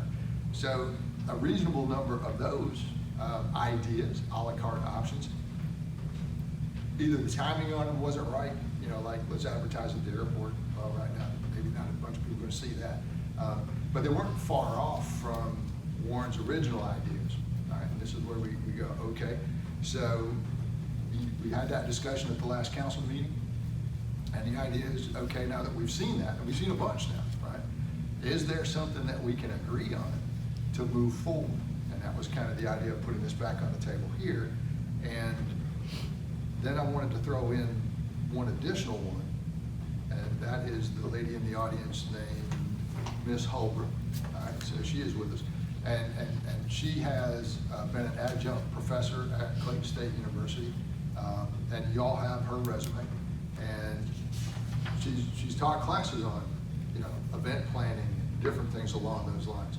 So we wanted to bring that also as an option that says, at some point, we're all gonna reach a conclusion of X, whatever X is. But we're not just going to let it go. In other words, we're not just gonna take the loss every month and just say, well, it is what it is. No, it's not, you know. And it may not be pretty, it may not even make everybody out there think we're exceptionally brilliant at marketing, okay? But we're not, okay? We're a government. We don't have a tendency, we take your money, we don't ask you for it, you know? So in this case, we're gonna operate a conference center. We are, and we have for years. So now we want to do a little better job and really just keep asking the questions. So I'll start with Warren first, and some of that is related to, well, I'll just let him start. So tell us a little bit about, you know, you had one event recently. Yes, so. We'll start with that one. Sure, I'll just kind of recap the last 30 days. Good evening, everyone. So we did have our first event since March 12th of this year, and it was called Table for Four, a culinary experience. It was July 25th. Some of you here were in attendance. Thank you so much for coming. It was really swanky. We had fireworks the whole nine. It was pretty cool. But more importantly than how the event was, is what it did.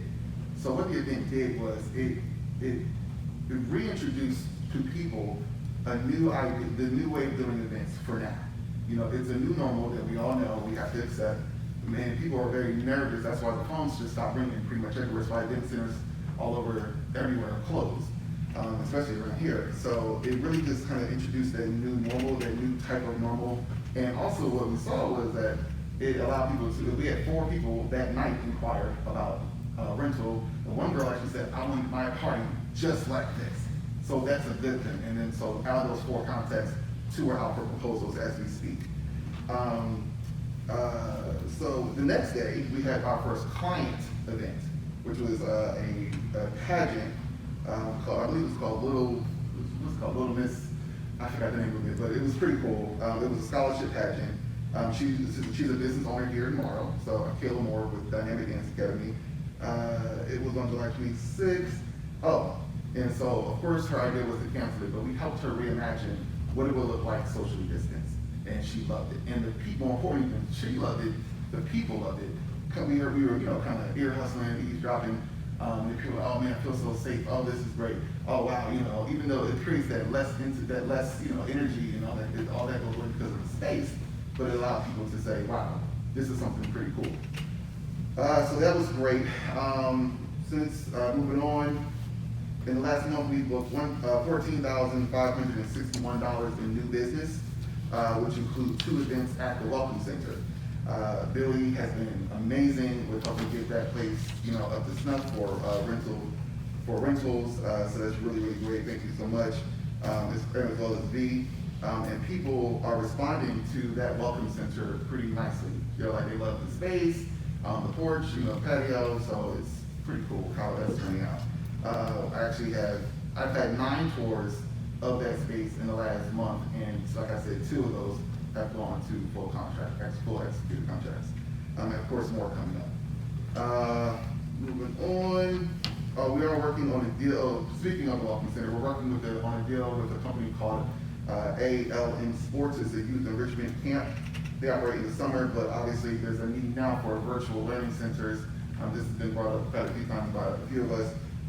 So I'm working with them to see if that's possible at the Welcome Center for a 2-month span, starting actually next Wednesday, once if everything goes right. But we're still finalizing, looking at cost and working with finance to see if it's a viable option for the city, because obviously it's all about profitability. So we'll see how that goes. I'll keep the city manager and all those involved updated on that. We are working on a second Table for Four. It will be called Fight Night, the Knockout Edition, for September the 12th for the Mike Tyson and Roy Jones Jr. fight. So turning the meeting rooms into suites, getting them sponsored by local furniture companies. I already had a meeting with one of them, went very well, they were very interested. And of course, we will sell tiers of tickets for, of course, viewing purposes, high boys, general admission, et cetera, et cetera. I think that was just moved to November, wasn't it? I'm sorry? Wasn't that fight moved to November? I did not hear that. The Tyson fight? The exhibition fight? I mean, like, I don't mean to say that like I I will look into that, but. I could be wrong. I mean, you could be right. Because, you know how the news is now. have no idea whether it's accurate when it comes in, but I did hear that. I'll definitely look into it. If I missed it, definitely. Okay. I heard it was November as a change. Don't I'll look it, I'll confirm tomorrow. But, well, if it's in November, we'll do it in November, but that is an experience that we're trying to develop. It would turn the space into an upscale sports bar. The response has been pretty great. People are already looking from the last week before about the next day before. They spread the word, et cetera, et cetera. So that looks pretty great. Finally, just be put out there that the phone has started ringing again. You know, I have actually now 6 tours already on Friday lined up. People are calling about all kinds of events. People are under the, I guess I'm under the impression that people are getting the sense that it's time to start getting out again. It's going to be here, and they're looking to us to help them, you know, create their perfect day at the venue, and we have the space to do it. So, Before I start, any questions? I had a fantastic time for a table for 4. I felt elegance. that's great. It was a nice event. Ms. Tran, questions? She's having a hard time hearing. She's not the only one. Ms. Tran, questions? You and him? It's hard for me to hear back. It's determined not to raise his voice. We'll just move forward for just a second. All right, so I have your profit and loss for July. Yes. You know, and it's gonna be very consistent with what happened last month, right? June was terrible. July, you got the hosting events at 4,100. Irrespective of utilities or not, we still lost 14 grand. Right. So we realize a portion of that. 11,000. You're right, depreciation is listed in there, but they've got it, if I took the depreciation out, I think she's got it in here, I didn't make this, that's $13,298.05. All right, but what I'd like to have in addition to that in the future though, because this one does break down utilities, the things that you can't control theoretically versus something else, is when we're looking at our opportunities, right? We gotta be able to say, you know, what's my conversion rate is a good one, right? The number of people who, you know, went in and looked at your facility versus the number of people who said yes. The actual number of people who actually executed a contract is important. So if I'm doing some type of metrics, I would want to say, how many opportunities did I have? Because that's effort, right? And then how many did I actually succeed in getting? That's gonna be real money. So we ought to know what our pipeline is coming forward, especially since you're gonna walk into the Christmas season, which theoretically would be your busiest time, right? So we've got to kind of see that. I just need to know what those are. That seems perfectly logical, right? Absolutely. I already started working on conversion rates for the Morrow Center. I started with January and February. And I haven't done I don't have the percentages for you, but I know that we sent out 18 proposals for January of 2020. We turned 9 of those into contracts. For February, we sent out 13 proposals, and we turned 6 of those into actual contracts. So now I'm gonna go back and do the full conversion rates with percentages for all of 2019 as far as much as I can see, and then of course 2020. So that's easy. All right, thanks. Yes, sir. And then I'm gonna pick up from there, and we're gonna give Ms. Holbrook the floor. And you might want to stay for this one, Warren. So this is the idea of saying, you know, let's ask an expert, you know, an expert that has abilities, and let's see what her opinion is, and let's see if we can't come up with some solutions that work. Yes, ma'am? Oh, okay. Hi, my name is Demetra Holbrook, and I am an event engagement marketer. And I actually go out and I help different clients with marketing their services and products by way of doing events. And I think for the event center, it hasn't had a lot of recognition. Like you said, it hasn't been much marketing, so it's not, let me take this, maybe you can hear me a little better. So I think it just needs to have more exposure, doing different events at the location to bring people to the location, and doing a lot of tours at that time. Coupled with what he's saying, but just really going out to different places, not just on site, but into the community, and having different community events come to the exact location, and that way we can really get the word out and get people to visit. Because it's a nice facility and it's been there for a while, but I think it just needs to have a little bit more exposure, and that would be both offline and online, with social media, doing some different contests to get people out there, particularly in the bridal industry, because that's a beautiful place for that.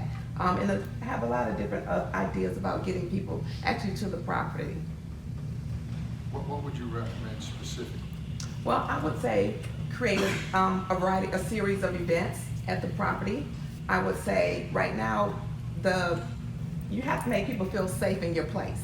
So it's about the safety and the cleaning protocols and making sure that people are aware of that. That may be creating a video, showing a sample event where we are doing the COVID-19, all the protocols, so that no one is afraid to come in and actually experience an event there.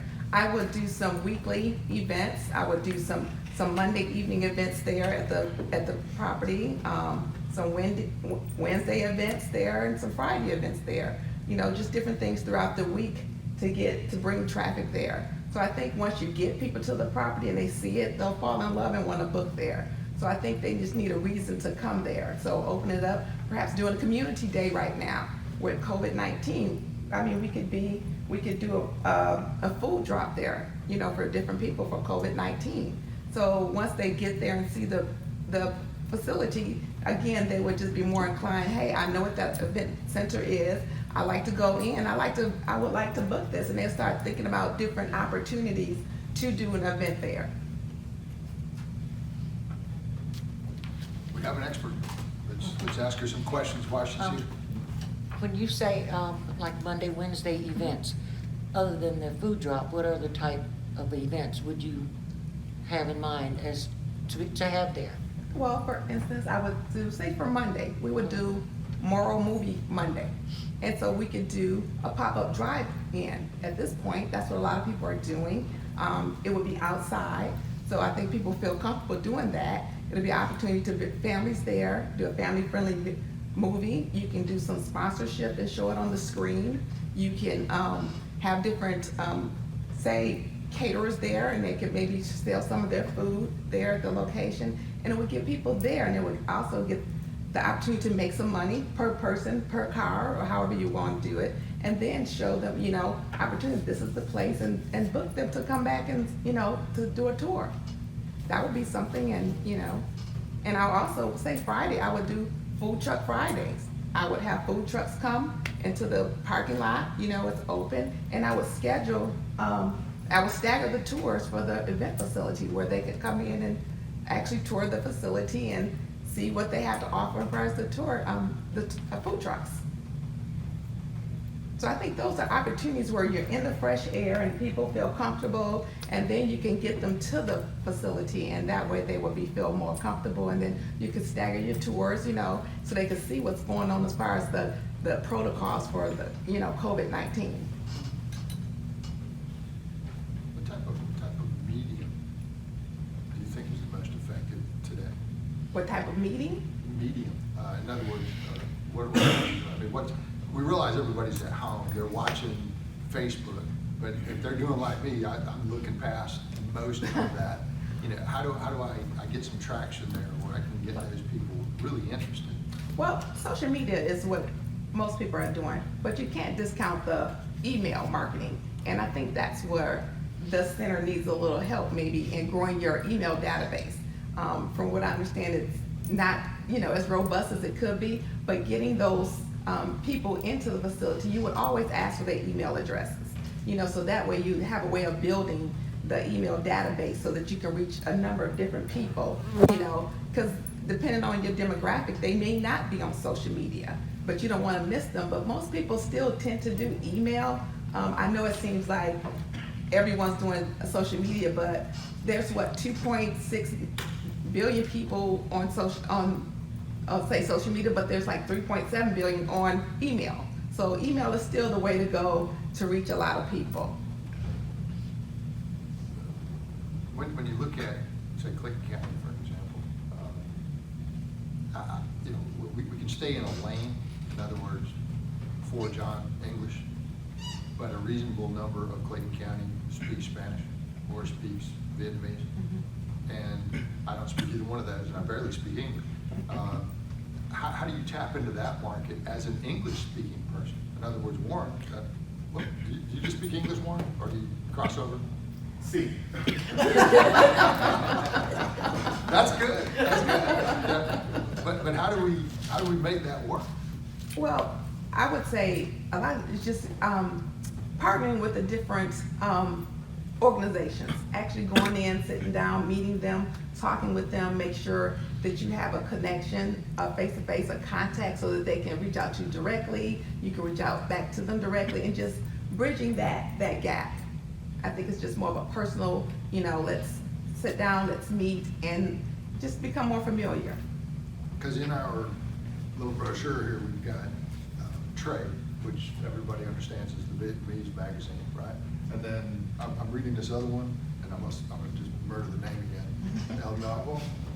Nuevo, Georgia, so the new Georgia. Okay. So what she said, Mr. The Drummond. only food trucks that I've seen in Morrow is in Costco, is in that parking lot. I've never seen, and they have dispersed of all of that. I'm not saying it's bad, I'm just saying what I've seen.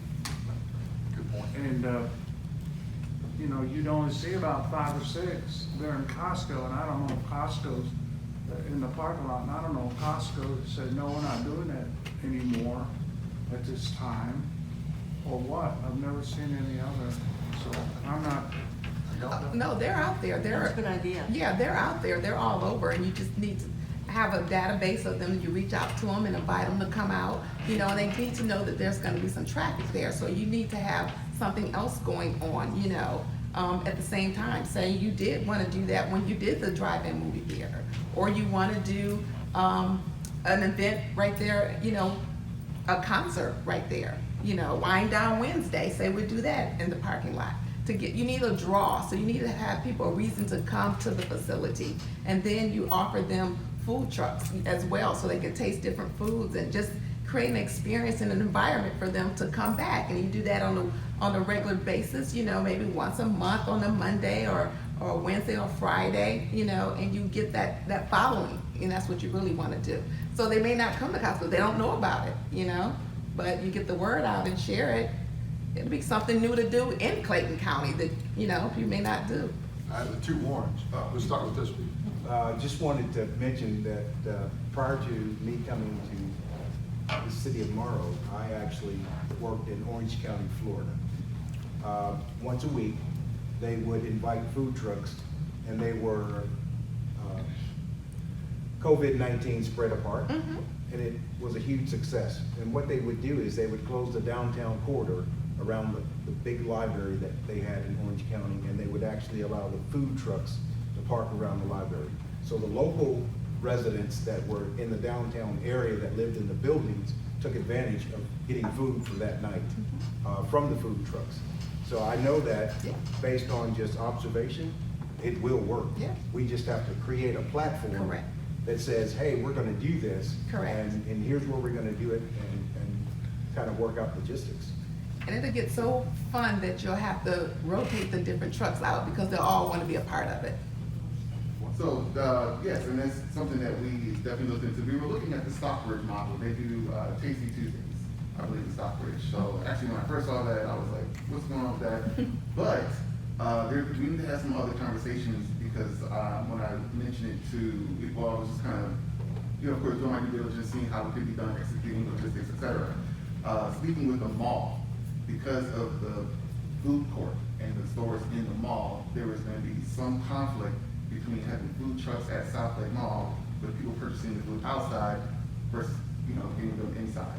So there were some. And that's our existing business space, right? We don't wanna take from an existing business when, I think a couple people might have food trucks in the city, but the rest of them are from outside. I just wanted to make sure. And just to give you some fill-in information, the city has done food trucks at Costco as a partnership. The reason they went away, because they weren't popular enough. So we do need to be open to ideas, but don't make the assumption we haven't tried some of it already. And so what we need to do is follow what's successful. And in combination with not putting ourselves in competition with ourselves in a way. So, but I just want to make sure the Costco food truck was a partnership with the city of Morrow. That's what the flyer said, Costco and the city of Morrow presents. We used their parking lot. It was to help their business, but it just didn't last here. Now, I know they've had some success in other places. I'm not saying that if we tried it again, a different iteration wouldn't succeed, but I just want to be clear, that was our partnership. And let me throw this out. For that particular magazine that you were talking about, New Georgia, predominantly red? In other words, if somebody came here from somewhere else, they're gonna pick up that magazine more than likely. There are two Hispanic magazines that are very popular in Georgia, which is Mundo Hispanico and El Nuevo Georgia. So it just depends on what age range you're targeting. The Mundo Hispanico is more the older generation, because it's been around, and then El Nuevo Georgia, the new Georgia, is more of there's some of the older, but also the younger. So it just depends As I on get what older, you're targeting. what's your definition of older? That's you, Are you John. talking I about? plead the fifth. I plead the fifth. No, for the older, I'd probably say maybe those who are not on social media as often. Of course, I know they may not agree with me, but my conversations typically with people around maybe the 40 and younger range, I always hear the El Nuevo Georgia. It's almost like the new and shiny penny versus El Mundo Hispanico, that's been around for a long time. One of our target markets is when the young women turn 16. You know, the person 40 probably has somebody 16. The person my age, maybe, but not dominant. But it doesn't mean you have to use one or the other. You can just start to see which one makes more sense. But this does, at some point we have to make a decision, and we got to be able to say, all right, if I know I've got a target, and it's pretty much going to stay in that block, and we can say the same thing on the trade magazine for the Vietnamese market. At least for sure, we know they're going to read that product simply because there's nothing else, right? So I would certainly say, from a marketing standpoint, design something that fits that for both the Hispanic magazine, maybe both Hispanic magazines, and we know the Vietnamese crowd has two, but Trey is the most popular of the two, by far, I think. And to say we're going to spend some money. So that would be an action item that says, come back to us in a couple weeks, because we can't talk about this forever, and show us what you're going to put in both of those magazines. What is it going to cost? So if they're producing them once a week, we can say, give us a price for one magazine a month, right? To take us through there and to see if that works. And I will also add, there's actually a quinceañera magazine that's nationwide, that's also very popular, very well known. Usually all of the dress shops that sell the quinceañera dresses have the quinceañera magazine in there. So it's a little different. I don't know if it was how many of the distribution is in the Atlanta area, however, I know it's very popular. But remember, so when we talked to Beauty Masters, they had started selling gowns for the quinceañeras. And so that it'd be interesting to talk to him, and I forget his name off the top of my head. John, Anyway, to see like how are our sales going, and is that something we could attach ourselves Well, to? a lot of that will come down to price, right? Correct. So if we're national, we know we're not, right? So we're not even gonna be able to compete in Atlanta real well. But if they're reading it, it might be worth something as long as it's cost effective to actually do that. If it's too national, then, let's not play, punch above our weight, right? You gotta sit there and be realistic about what we have. It'd be nice, but, right? So those are your two options. And you can help him with the trade magazine and how to reach that market, right? It's all about how big's the space versus what you have. And fair? Okay.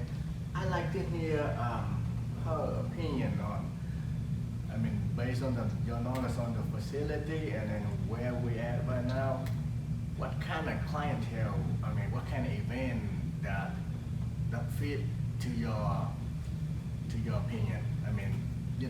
Wedding, birthday, meeting, so we have to identify the kind of clientele that we want to target instead of, throw money for marketing and just out there and we don't really know who we really targeting. Right.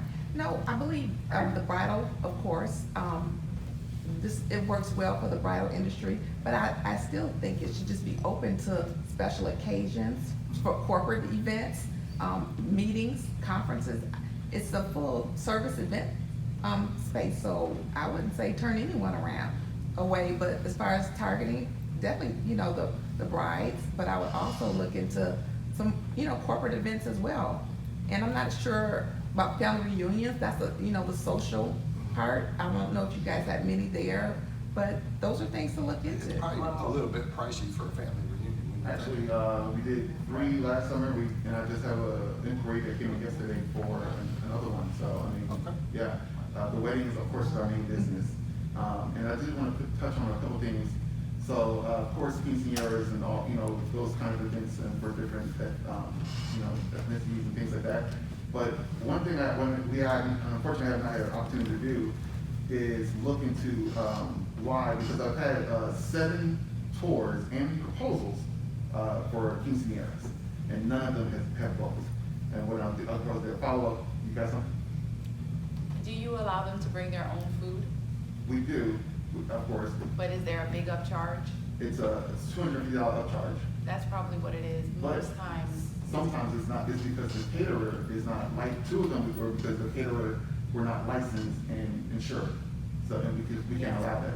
most times it's comfort food, so they're cooking their own meals. Exactly. It's just I'm sure in the Vietnamese community, you're not going to, Exactly. you're gonna cook your own, and most times there's family members that are serving. So it's very difficult if that is a restriction, because they're not gonna be able to find the exact, even if you're from the country, there may be a Mexican restaurant, but the actual city that they're from, the town that they're from, the food is different from the actual restaurant, so they'd rather cook it themselves, especially when people are coming from all over. So it's like if you go to your hometown, you go to that one restaurant that you know, oh, this is what it reminds me of home. When they have the quinceañeras, it's almost a sense like a family reunion for them, or a wedding.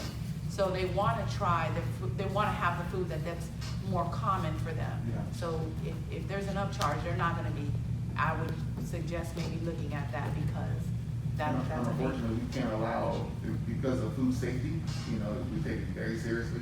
The Morrow Center, we can't allow just anyone, to bring their food, and that's why the policies are in place. Because if someone gets sick, then that's a liability for the Morrow Center and the city of Morrow. Sounds like we have some ground to work with negotiating. I mean, yeah, there are laws that we've got to work within. I wonder what considerations, cultural considerations are being Could we ask legal developed. as to whether there's a waiver they can write on that, where they pick up the liability? All right, for the contract. Yeah. And then the second part would be, anybody that's been in the private sector before, $1 million policy is a pretty basic policy. Yeah. You just buy it off the shelf, and it's not an enormous amount of money. So you'd look at that and say, that would be the next thing, is to say, there are 4 or 5 companies out there that would sell you that rider, right? And you're just saying, what are the odds that you're gonna get your own people sick? Probably not very good, right? You might not like grandma's food, but she's probably not gonna try to kill you. That's true too. And the other issue when it comes to food is the operation of the catering kitchen, because everyone wants to use the catering kitchen. However, everyone does not know how to operate the equipment in the catering kitchen, and that's when the insurance, and because they have to have product liability as well as general liability. So we've had some incidents, first, you already know how this goes. I mean, some things were pretty messed up, so. But I would imagine, to think it through, if we had somebody that was skilled at doing it, let's say I taught Dorothy Dean how to do it, for example, and I pay her to be there, the loss of revenue is probably a lot more than what I would have to pay her just to sit there and make sure it's all operating correctly, maybe, In a sense, Plus, we do get a security deposit, right? we do. And nothing against the catering kitchen, but it's still a dishwasher, oven, pretty normal stuff that somebody might see. I don't have a problem with somebody learning it and doing it. And I'm sure, we ultimately want to get a volunteer base back up anyway. And some of these folks, they're not working for a lot of money just simply because they're looking for something to do. But if those are the hurdles that matter, we've got to figure out how to adjust. And maybe we can, and maybe we can't, you know, but we need to do the safety part of it and figure out how to work around it. Sure. But if you come back full circle to the question, Ms. Tran, are you online there? I See you soon. Okay, do you have a problem with them starting to come up with a proposal to advertise and train plus the New Georgia as to bring them to the next meeting? We want to know cost. Do you have a problem with that? No, I don't. Okay, good. So let's start with that as you know, an easy idea, right? There's both Hispanic and the Vietnamese money, right? And then coming back to Qua's question was, you got to make sure we know what the target is. Yeah, I mean, I didn't mean that we leave anybody out, but whatever clientele that we go after, and then the size of it, or whatever it makes sense for the kind of facility that we have, and go directly, advertising directly to those targets instead of widespread, to every. Right, and I would say, we talk more corporate, get with the different chamber of commerces and things like that, and business organizations, and actually meet with them and partner with them and show what you have and what you have to offer. And it may be a point of, at this point, COVID-19, a lot of places have closed down, a lot of people aren't doing business, so you may look at discounting it or giving, a reduced fee during, a certain amount of time to actually get business in. Some business is better than no business, Depends on what it costs you. Yeah, Yeah. yeah. Well, there's the fixed cost you can't get around. But, Correct, but, you know, yeah. the other part, Yeah. maybe, you just got to kind of figure out what's there. Mhm. I want to give you one more opportunity because we know you're on your dime today, but, if we had to figure out how to incorporate, some of your expertise into this, it's hard to sell marketing. Right. Right? Because everyone's like, I'm gonna spend money, but I'm not necessarily gonna get a return. So what if I came out there and said, okay, tell you what, in my world, if somebody brings me real business, I give them a referral fee, something along those lines, right? And if you're dealing with Mickey Mouse, it's Mickey Mouse. Your referral fee might be something bigger than that. Right. But I have to have a real revenue stream to be able to give you a real referral fee. And you see this in real estate and a number of other places, right? Is that practical in the marketing world today? Yes. And that's something that people would do, you would do, or have an interest in, maybe? It's a referral fee, you mean? Yes, I think I'm starting down that route. Could you tell me what that means to you? So you mean you mean the facility itself? Because I think the facility itself, it should do a referral program. No, this would be an expert like yourself. In other words, if I want your talent, Uh-huh. and I'm trying to figure out how to pay for it, I'm hesitant to pay for something with no guaranteed return. Okay. And the theory is, if you give me a return, I'm willing to give you some money. Right. Referral fee, whatever you want to call it. Right. And that would be, I have no opportunity here, or I'm not going to get the business, right? You've got an event, I'll pay you for that event. Just got to bring it. Does that make sense? Yes. Yes. So, well, it can be done several different ways. I contract myself out, so a lot of times as a consultant fee, it may be, expertise, information, or it may be I need you to actually come in and help plan this event and execute it, or I may need you to help me with the marketing project. So it can be charged via flat fee, project fee, hourly rate. I know you guys have it listed as a la carte, so it just depends on what it is that you actually would like for me to do, and that's how it's handled. So I know you're probably leery about the retainer situation. Very. You're right, yeah. And therein lies our problem. And you're seeing it is, what we can sit here and say, that we're, members of the community and we're elected, but we're also business people. Right. I mean, and we've got some pretty good skills, and we're spending somebody else's money. Right. And we're basically saying, in my world, I'm willing to pay money as long as I get results. Right. And as an expert, I'm honest, I'm trying to Right. fish a little bit. Right. And to say, I'm asking for guaranteed results. And Well, you're we already going to know there's say- no guarantees. We just, Well, but measurably, for example, a contract is a guarantee. right? A final product is a guarantee, like you mentioned, the safety video. Say Uh-huh. if I call and Yes. say, hey, so we want the safety video, Yes. you're gonna take it from start to finish, and I'm Right. gonna end up with this video. Right. How much is that gonna cost me? Is it gonna be flat rate? Is it Correct. gonna be the hourly fee? Yes. So I hear what the mayor's saying, and we can, I mean, it doesn't take rocket scientists. It's difficult to measure the success of marketing, but not impossible. And in some cases, in the Morrow Center, when contracts are finalized, that's very measurable, right? What we're trying to do is figure out a way to tie that to what you're doing versus what Warren's doing or what just is generally happening. Yeah, we're not saying either or. Right now, we're all in on, we gotta do something. Right. But we wanna do something that makes sense. Right. And that's the beauty of bringing you here, is to Right. say that's a different voice, that's not necessarily a Morrow voice. And you've got, you taught the class, you know, so that certainly says that's worth something. We just gotta figure out if we're gonna pay for it. I need they have to have some confidence with somebody else's money that we're gonna get a return on it. Absolutely, absolutely. Well, we have ideas that are there. There's protocol, there's procedures.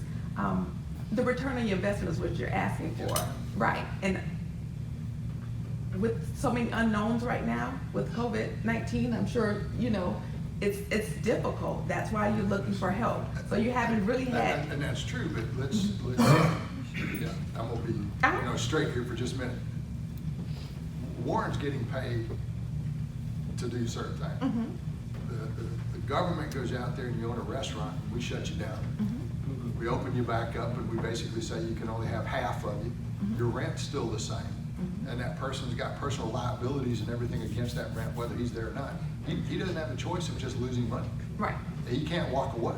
Right. So there is a tremendous number of restaurants out there on a national basis right now that wake up with that every day. Absolutely. That are doing, they don't have an option to be walking away. They're doing exactly what we're doing. Right. We better figure it out. Right. And we're maybe not gonna hit it all at one time, and what works at this restaurant may not work at this restaurant, just like what works at our conference center might not work at somebody else. Right. But what we don't have the ability to do is walk away from it. Right. As I say. Right.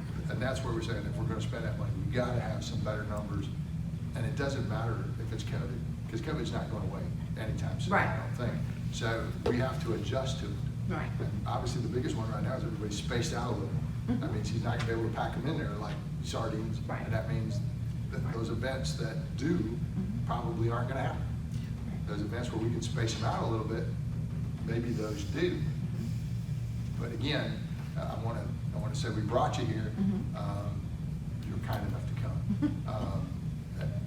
And you're local, right? You know, so you'd say, you know, help us reach a conclusion or some ideas, so we can do better. Right, right. Well, again, I would strongly suggest a number of the outdoor events that I mentioned here and creating that series. I think that in and of itself, and getting the word out to bring people, you really need people to come and become more aware of it. I've been an event planner in this market and event marketing manager for a long time. I've been to the center one time, I think was the grand opening back in, 10 years ago, 2009 or something. And I haven't heard anything about it much since then. So you got to give people a reason to come. So creating that experience and that environment, and, you know, casting a wide net to let people know that you're here, and creating a buzz, excitement around it to just really motivate people to actually come out. And you have to give them something. So whether it's the food trucks or some type of entertainment or something, or just partnering with the community and finding out what the needs are. That's a big space. Your parking lot is it's huge and it's not being utilized. So why not try to bring something there, you know, to generate some income, you know, and to get people more familiar with the place and say, hey, oh, they may be graduation next year. Hey, let's go there, let's do that. It will start generating thoughts in people's mind of what I can do there, you know, not just weddings, but oh, they're doing things outside and creating an experience and environment. We like to go there. That's a fun place to be, and we can do other things there. So I think it's just creating the buzz, making it happen in this COVID time, because you can't pack an event facility out. I know, you know, you're doing everything you can to space it out appropriately, and that's the best you can do with what we're dealing with. But I think the element of creating other opportunities and partnering with different businesses in the city to come out. Why not have a community day, you know, where people come out and host it there? Make the Morrow Center the place to be and to meet for the city. Just to piggyback on what you're saying, that part of creating opportunities is, to me, it's right on point. This is why Table for Four was born. And then that, you know, we saw what came out of that with the referrals and, you know, the people who wanted, you know, express interest, et cetera. You know, the driving thing, we're trying to get that off the ground like yesterday, you know, but the guy who we had is unfortunately in the hospital with COVID, so we're trying to look at other opportunities. Right. But we did have a workaround for the food truck, and I mentioned it to Sylvia. It was called Fine Dining Fridays, because when you drive around, all you see are people in line for drive-thru. Right. And why not turn the Morrow Center into an experience where Right. you kind of drive up, get the food, you know, and then we feature different chefs. It's a whole thing there. And also, you used to mention a concert. So we're looking to get a good DJ, but we're looking at the cost. It's all about the cost and what is the overhead to put it on. Right. You know, but Right. doing an outside rate in Germany, they have an outside rate, and it's called a drive-in rate, and it's fly. Car only. They got, you know, glow lights in the car. It is swag. You know, of course, the stadium is smoke. It's a big thing. But we can do some sort of rendition like that here. But you know, it takes coordination and logistics. Right. You know, so I think they're spot on with the whole creating opportunities. Yeah. Yeah. Other question? Mr. Drummond? Yes, thank you. I like food trucks, okay? My favorite food truck though, and I'm sure it's yours too, I love the Varsity. I love to go to the Varsity, I love to get all that greasy stuff. And, well, with the Varsity, and all of their employees have tested positive for COVID. That means their food trucks are shut down, the Varsity is shut down, and y'all need to know that. So, you know, people are testing us, but are they testing the food truck driver? Yes, they definitely should be. And so, that's just a thought. I mean, you're shutting down $1 million business in Atlanta because of COVID. Exactly, and this is the environment we're living in. This is gonna be for the next 6 to 18 months we're dealing But with. who's gonna test this driver? Who's gonna test this food truck driver? Right. He's gonna pull up and he's gonna say, open his flaps and say, okay, come and get it. But how do we know he has been tested? Well, and that's part of the protocol into screening them, and when they show up, you can do the whole temperature thing like everyone does. That's part of the protocol for COVID-19. Checking temperatures to make sure they're within a certain, if they have been, you know, if they're above the proposed number, then they're not allowed to open up that day. You know, and that's all over. That's what restaurants, you don't know when you go to a restaurant if they really have them. They're supposed to test them when they come in, do the temperature check, make sure they ask them the questions. Have you been exposed to anyone? Have you been here? Have you done that? You have to do your due diligence, but there's no guarantees at all, because you can be tested in 20 minutes and go out the door. So, you know, again, the onus is on us or to do your due diligence. I wish I could take all your concerns away, but, you know. What we'll do is, Ms. Tran, you got any questions? Questions? Okay, let's do this. Just exchange phone numbers and see if we can. We got to find something that's measurable, that you know, puts money in the tank to make something happen. I do think we'll greenlight the Trade magazine and the other one. Just give me a proposal for the next time and we'll actually vote on that. Everybody agree with that? You good with that? Yes. Warren, let's get with me before we get with me for some idea before we advertise on Trade magazine. So I got some idea. Yeah, I'm gonna. There's certain event that in the community that would use the facility, and we just gonna advertise for those ideas. Right. You know, instead of. And I'll do the research as well, and I'll probably reach out to get some ideas on artistic direction and things like that, so I can produce a full product for you guys. The big thing is spell it right. Yes, yes. Trust me. I learned that with the rat cards. Yes. And not just one person, but hand it to somebody else who can read it, because we have a tendency to not sound very good when we can't read it. Okay, Right. that's my thought. All right, so thank you, Ms. Holbrook. Thank you, Warren. Yes, sir. And we'll move on from that subject matter. I do want to point out, on the rat cards, reach out to somebody that does direct mail. Okay. Because they can actually send this stuff out faster and cheaper than we can. And they have these lists that are out there for some of these target areas that we're talking about. It's a whole different channel, of course, but that one's more English-based. And we want to make sure that, I think at some point we've got to start that and then, see what happens with it. We just want to know what their cost numbers are. Okay? All right. Just going down, we're not gonna be here too much longer. So we know Juneteenth is, I said, start early, end early. We won't try to reach that conclusion. Juneteenth, we don't have a pending project, right? I have a conversation with Ron Zajac about fireworks and whether we could do something lower to the ground.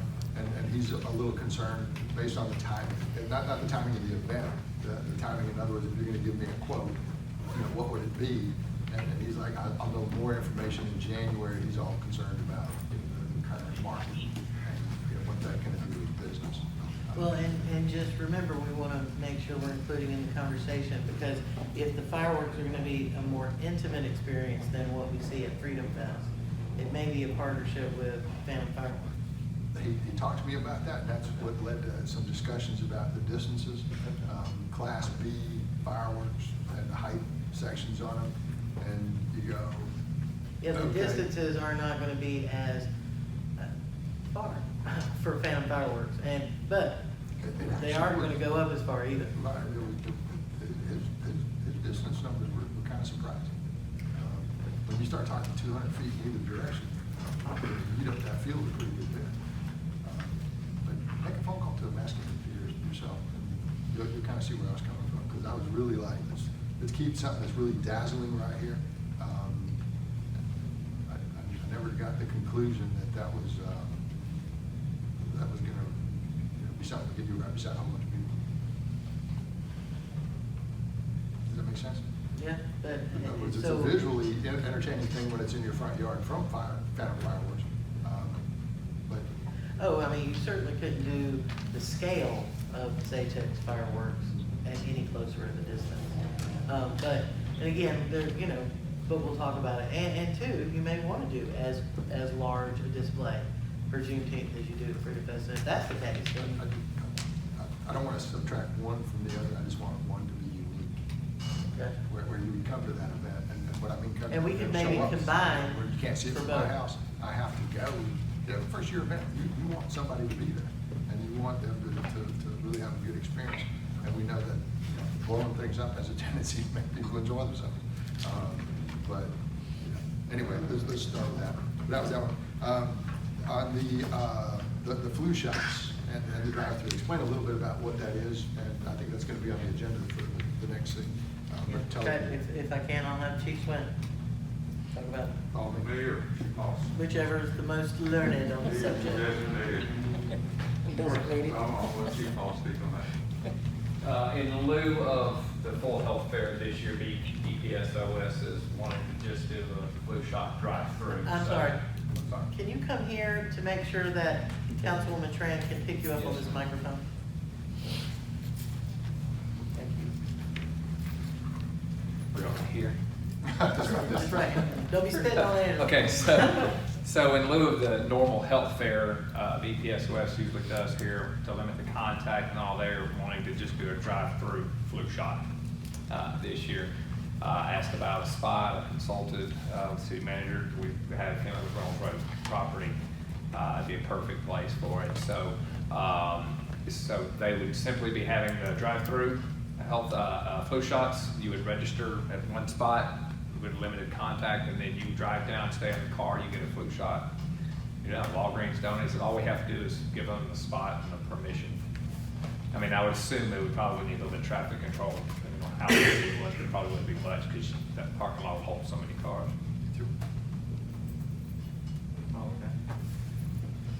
Ms. Doyle, any questions? drive in one entrance and come out the other. Yes, ma'am. Ms. Tran, questions related to drive-through flu shots? No questions. I've got one that's more of a comment. When flu season shows back up, how are we gonna be able to tell the difference between that and COVID-19? And John's gonna be sick from the flu, and we're gonna scare everybody half to death. And the news media is gonna basically say everybody's getting ready to die. How do you address that? I don't know, I don't know 100% now that there's, a complete accuracy on it because a lot of symptoms mask each other.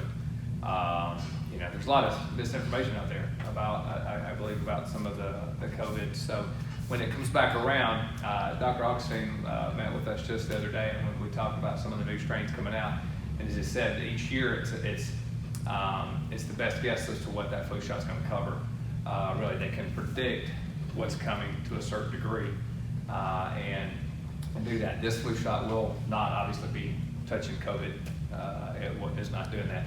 So then you still have the other testing processes that are available to you, which is the nasal swab, which is the common way to do their testing COVID at this point in time, and the antibody test. There's still some, and there's still a little bit of back and forth about the antibody test because it can pick up current types of COVID, and then it also can pick up if you've had it before. So sometimes you get a little bit of mixed results with that, but the testing difference would be a COVID test versus, did I have the flu shot?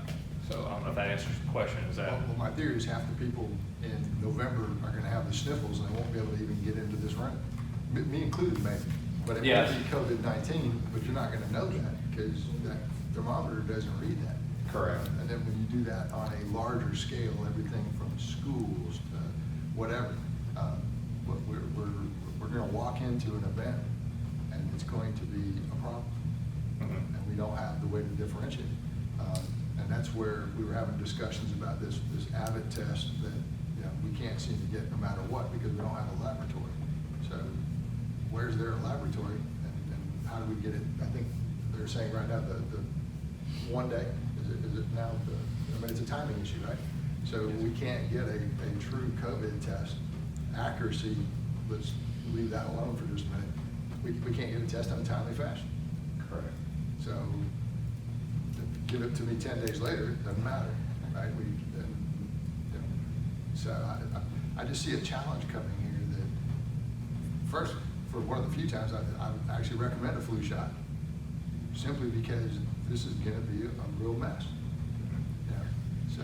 But I What's think I can the think. charge? What are they costing for the flu shot, by the way? That's free. Oh, it's even Yes, better. no charge. Walgreens donates the flu shots to BPSOS.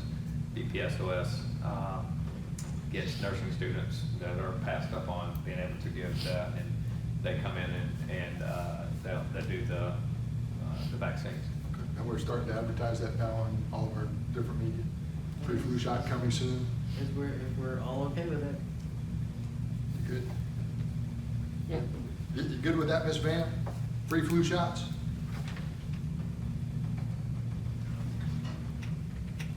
She said yes. Thank you. Good? Thank you. I said yes. All right.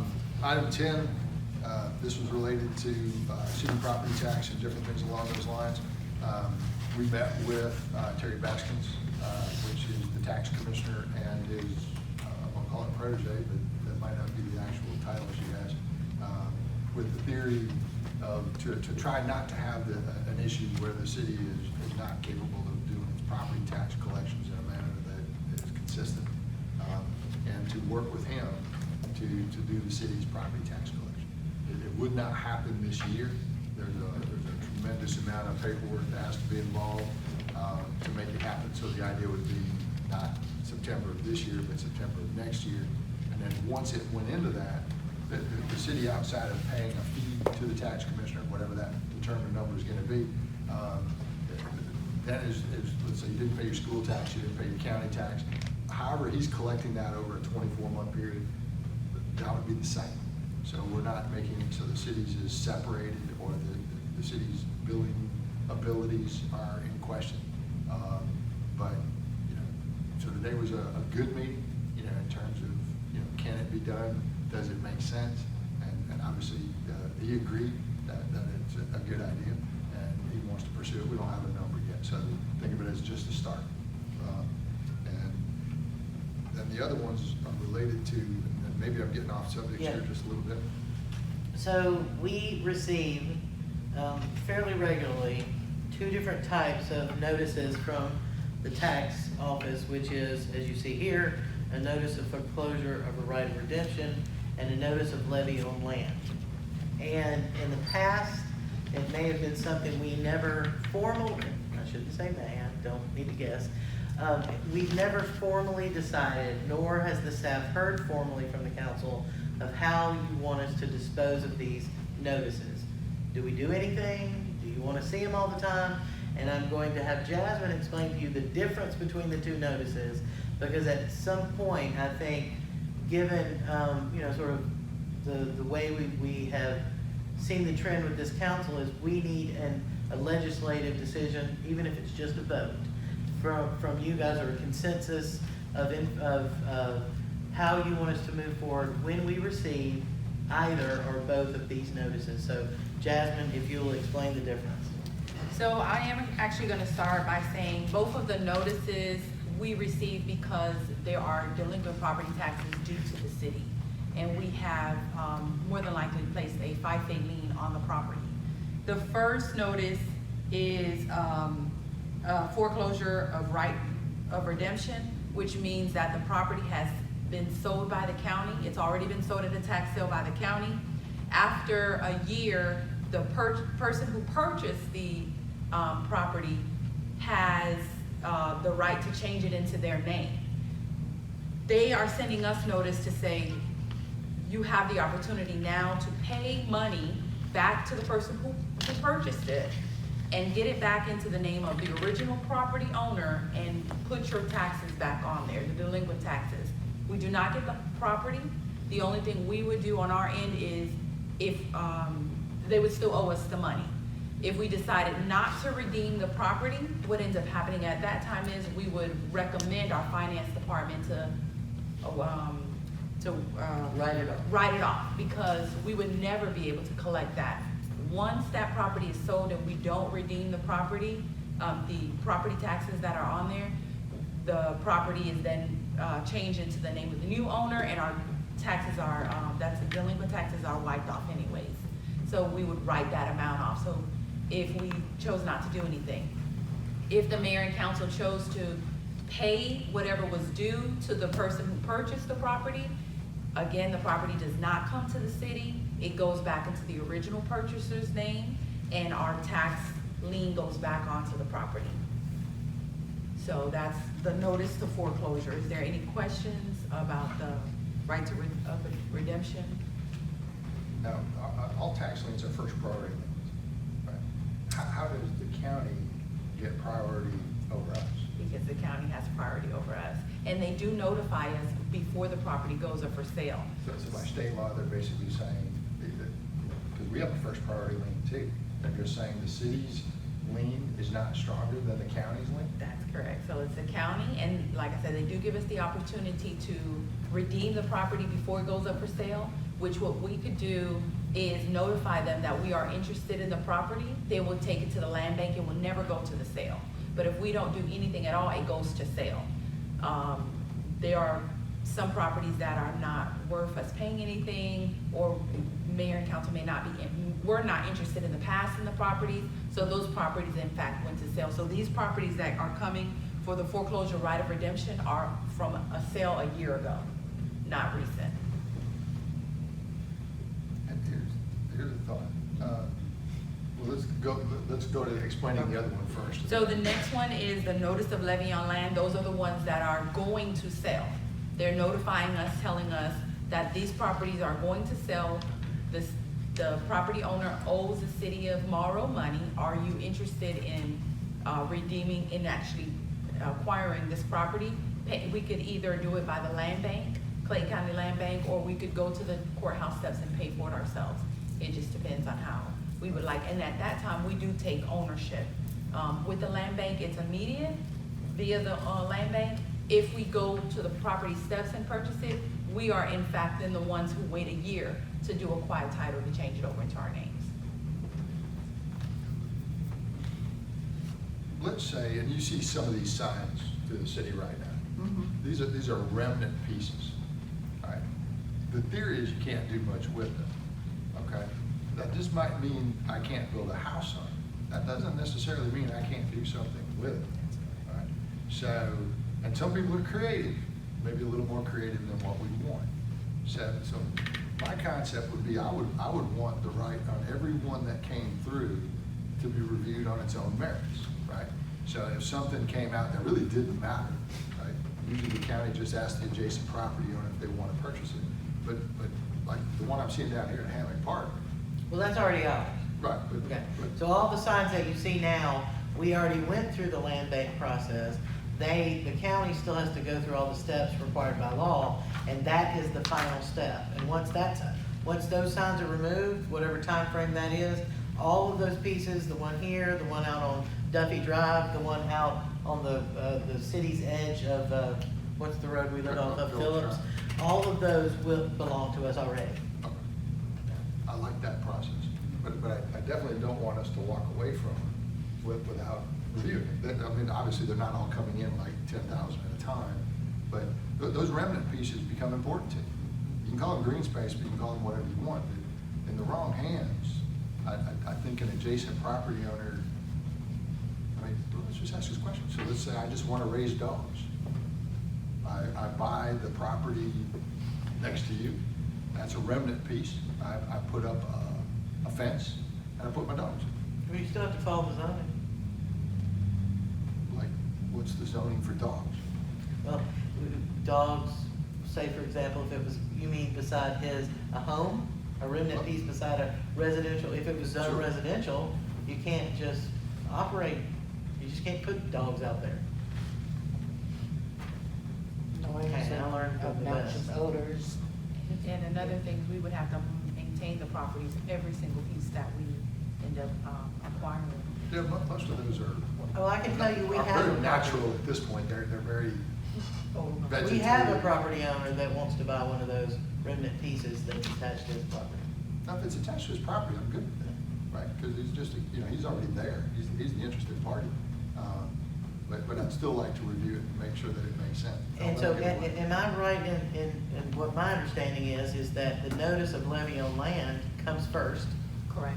And if we scoop them all up, then we never would get the other one. Correct, but the purpose of the land bank is to pretty much sell the property to put it back on the tax roll, so we can begin to start collecting revenue eventually. However, we would still, if we acquired the property, then resold it, we would eventually put it back on the tax roll.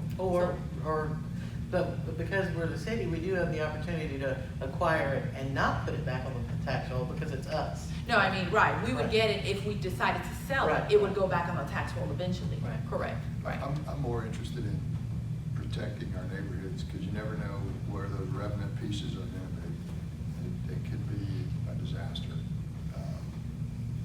At some point we might, you never know if somebody's assembling a piece of property, just like we had the issues down there on Adamson Parkway. Who really owns it? We're going to claim it by fiat, right? It's mine, with the city of Morrow. Who's going to And challenge it just takes somebody else to challenge it. That's correct. But And but who if would? you're doing something with it, it's not that simple. If we're just sitting there maintaining it and cutting the grass, easy enough. But if you ever have to do something with it, you don't have marketable time.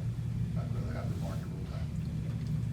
So it sounds like, well, for the notice of levy on land, we're gonna bring every one of those to council. Okay.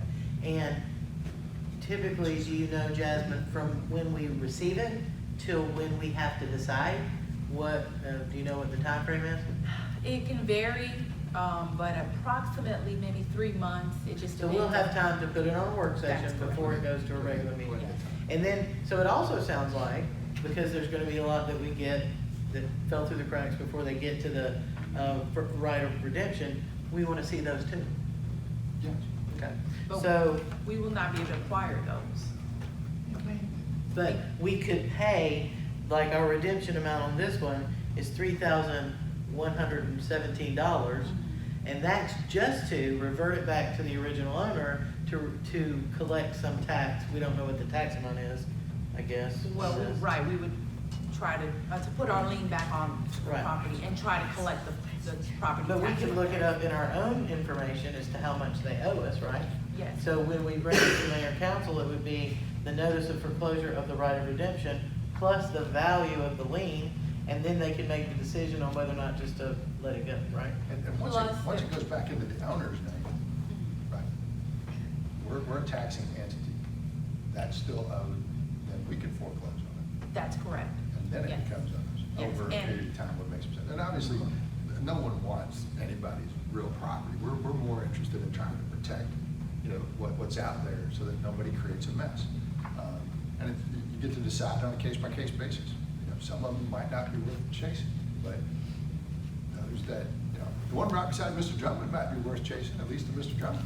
It Yeah, may not that's be what worth it to I'm not understanding what you guys are talking about, but there's one right across the street from us. I mean, next door to us. I think that one's being solved. from Yeah, what we she's telling us. will, the city will own that in the end. And we'll just I mean, add it when to I the say green own space it, that we already own right beside you, so you're in good shape. So it's gonna But- stay So the way it you is. so the city of Morrow already owns that property? Yes. Not yet, but we're headed. Yeah, the process hasn't been finalized. Yeah. And let me just add, whatever amount is on the notice of foreclosure right of redemption, there is a percentage above that, like an 8% interest for the year that we have to pay. That's the interest that the person who purchased the property, the tax sale certificate gets for if we pay them off. So if we do Yeah, decide. but again, to over, install it. the more we do this, we're gonna get to a point where if the council makes a decision There'll be no positively more. on this, Correct. you're not gonna have to make the decision about the right of redemption, because you've already made the decision to put it in the land bank and try to acquire it there. Correct. So, Yeah. that one will end up solving the other over time. Okay. I called Foster and Smith, and I talked to Trevor Smith about this situation because one of the properties is right across from our street. And Travis Smith, he's a friend of mine, and I said, Travis, it says on this sign you all want to know who the people are that own the property.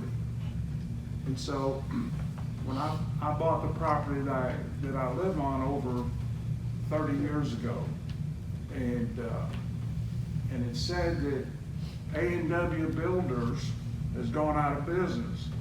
Now that was back over 30 years ago. So you're gonna reach your hand into a pocket, that person no longer owns the business and has up and left 30 years ago, and you're gonna get the money from them? No, it's not a money transaction for us. It's just, it goes into a land bank, and because we're the municipality, we have an opportunity to have it assigned to us. We're not paying for it. But it means nobody else can buy it either. Okay? If you're getting the land and it's gonna be assigned to you, then nobody can pay taxes on that land until somebody buys it, is that correct? Well, adjacent to that, you have a public park. I'm sorry? Adjacent to that piece, you have a public park. Right. I'm sorry, I'm hard. So, right beside that piece of property is a public park. And so, in effect, for Morrow, what we're doing is extending the park. So I think our intention that would not necessarily be to sell it to anybody, it's to preserve it as it is. Okay, now this is on Duffy Drive, Yes, sir. where I live. And are you saying you wanna preserve the land across the street from where I live on Duffy Drive? Cause I'm the last house on Duffy It's Drive. all those wood, it's that wooded area, Yeah, it's the right? wooded area. She can show you on a city Yeah. map, It is- one that makes sense as to Right. why that actually works. Okay. I'd be less concerned about that one Okay. than I would be about the one on Hammock, which Yeah. might be a Do little more you have interesting. to take all of these properties in Morrow? Can you choose the better properties? Well, I think the idea right now is to ask them for they're asking us for a policy thought process. And Okay. our answer is, we want to review them on a case-by-case basis as they come up So we actually can make an intelligent decision. So we've got properties in front of us And Adamson behind us. and off of Adamson on behind us. Now, some of these properties are commercial properties. Will they be turned into residential properties? That's a zoning issue. Is there a sign on Adamson? Do we have one? I don't think so. I'm not certain, but I can don't check. believe so. Because of the fact, It's not everywhere. Travis told me, Mr. Smith, I know Mr. Travis. Travis told me that the property behind me and all the way around on the back side of me is all commercial. Yeah, it's commercial. That would be correct. From And a zoning standpoint. there's over 3 acres back there. So if I was to say I wanted to buy that piece of property behind me, I would have to buy it as a commercial piece of property. I couldn't turn it into a residential piece of property. Don't go that far with that. I think that's. I'm sorry. No, I think that's taking it out of context, right? A remnant piece that's available is gonna be considerably different than purchasing a 3-acre piece behind you that's already zoned commercial, right? So don't confuse zoning with acquiring. This is a tax acquiring. We're basically picking it up, and whatever the piece is what it is. So it's not changing zoning, it's not changing anything like that. It's just a remnant piece. Most of these are remnant residential. I don't know that there's a remnant commercial piece that we're talking about on Adamson Parkway. I have no doubt that there's pieces for sale on Adamson Parkway, but I doubt seriously that it's a remnant piece. I mean, unless it's somehow attached to the church and the cemetery. But we'll know. We'll look at it tomorrow. Oh, okay, we're talking about 2 different pieces. Yes. Okay, do you know where that little road is that comes down between, the grave, the cemetery, and, in my house, there's, There's a water authority easement in there, which is why you Yes. see that road. to the left, to the right of the house is a water easement. Right. But directly behind my house Well, I think that's for access. Yeah, it's is like- what? I think that's how they get there.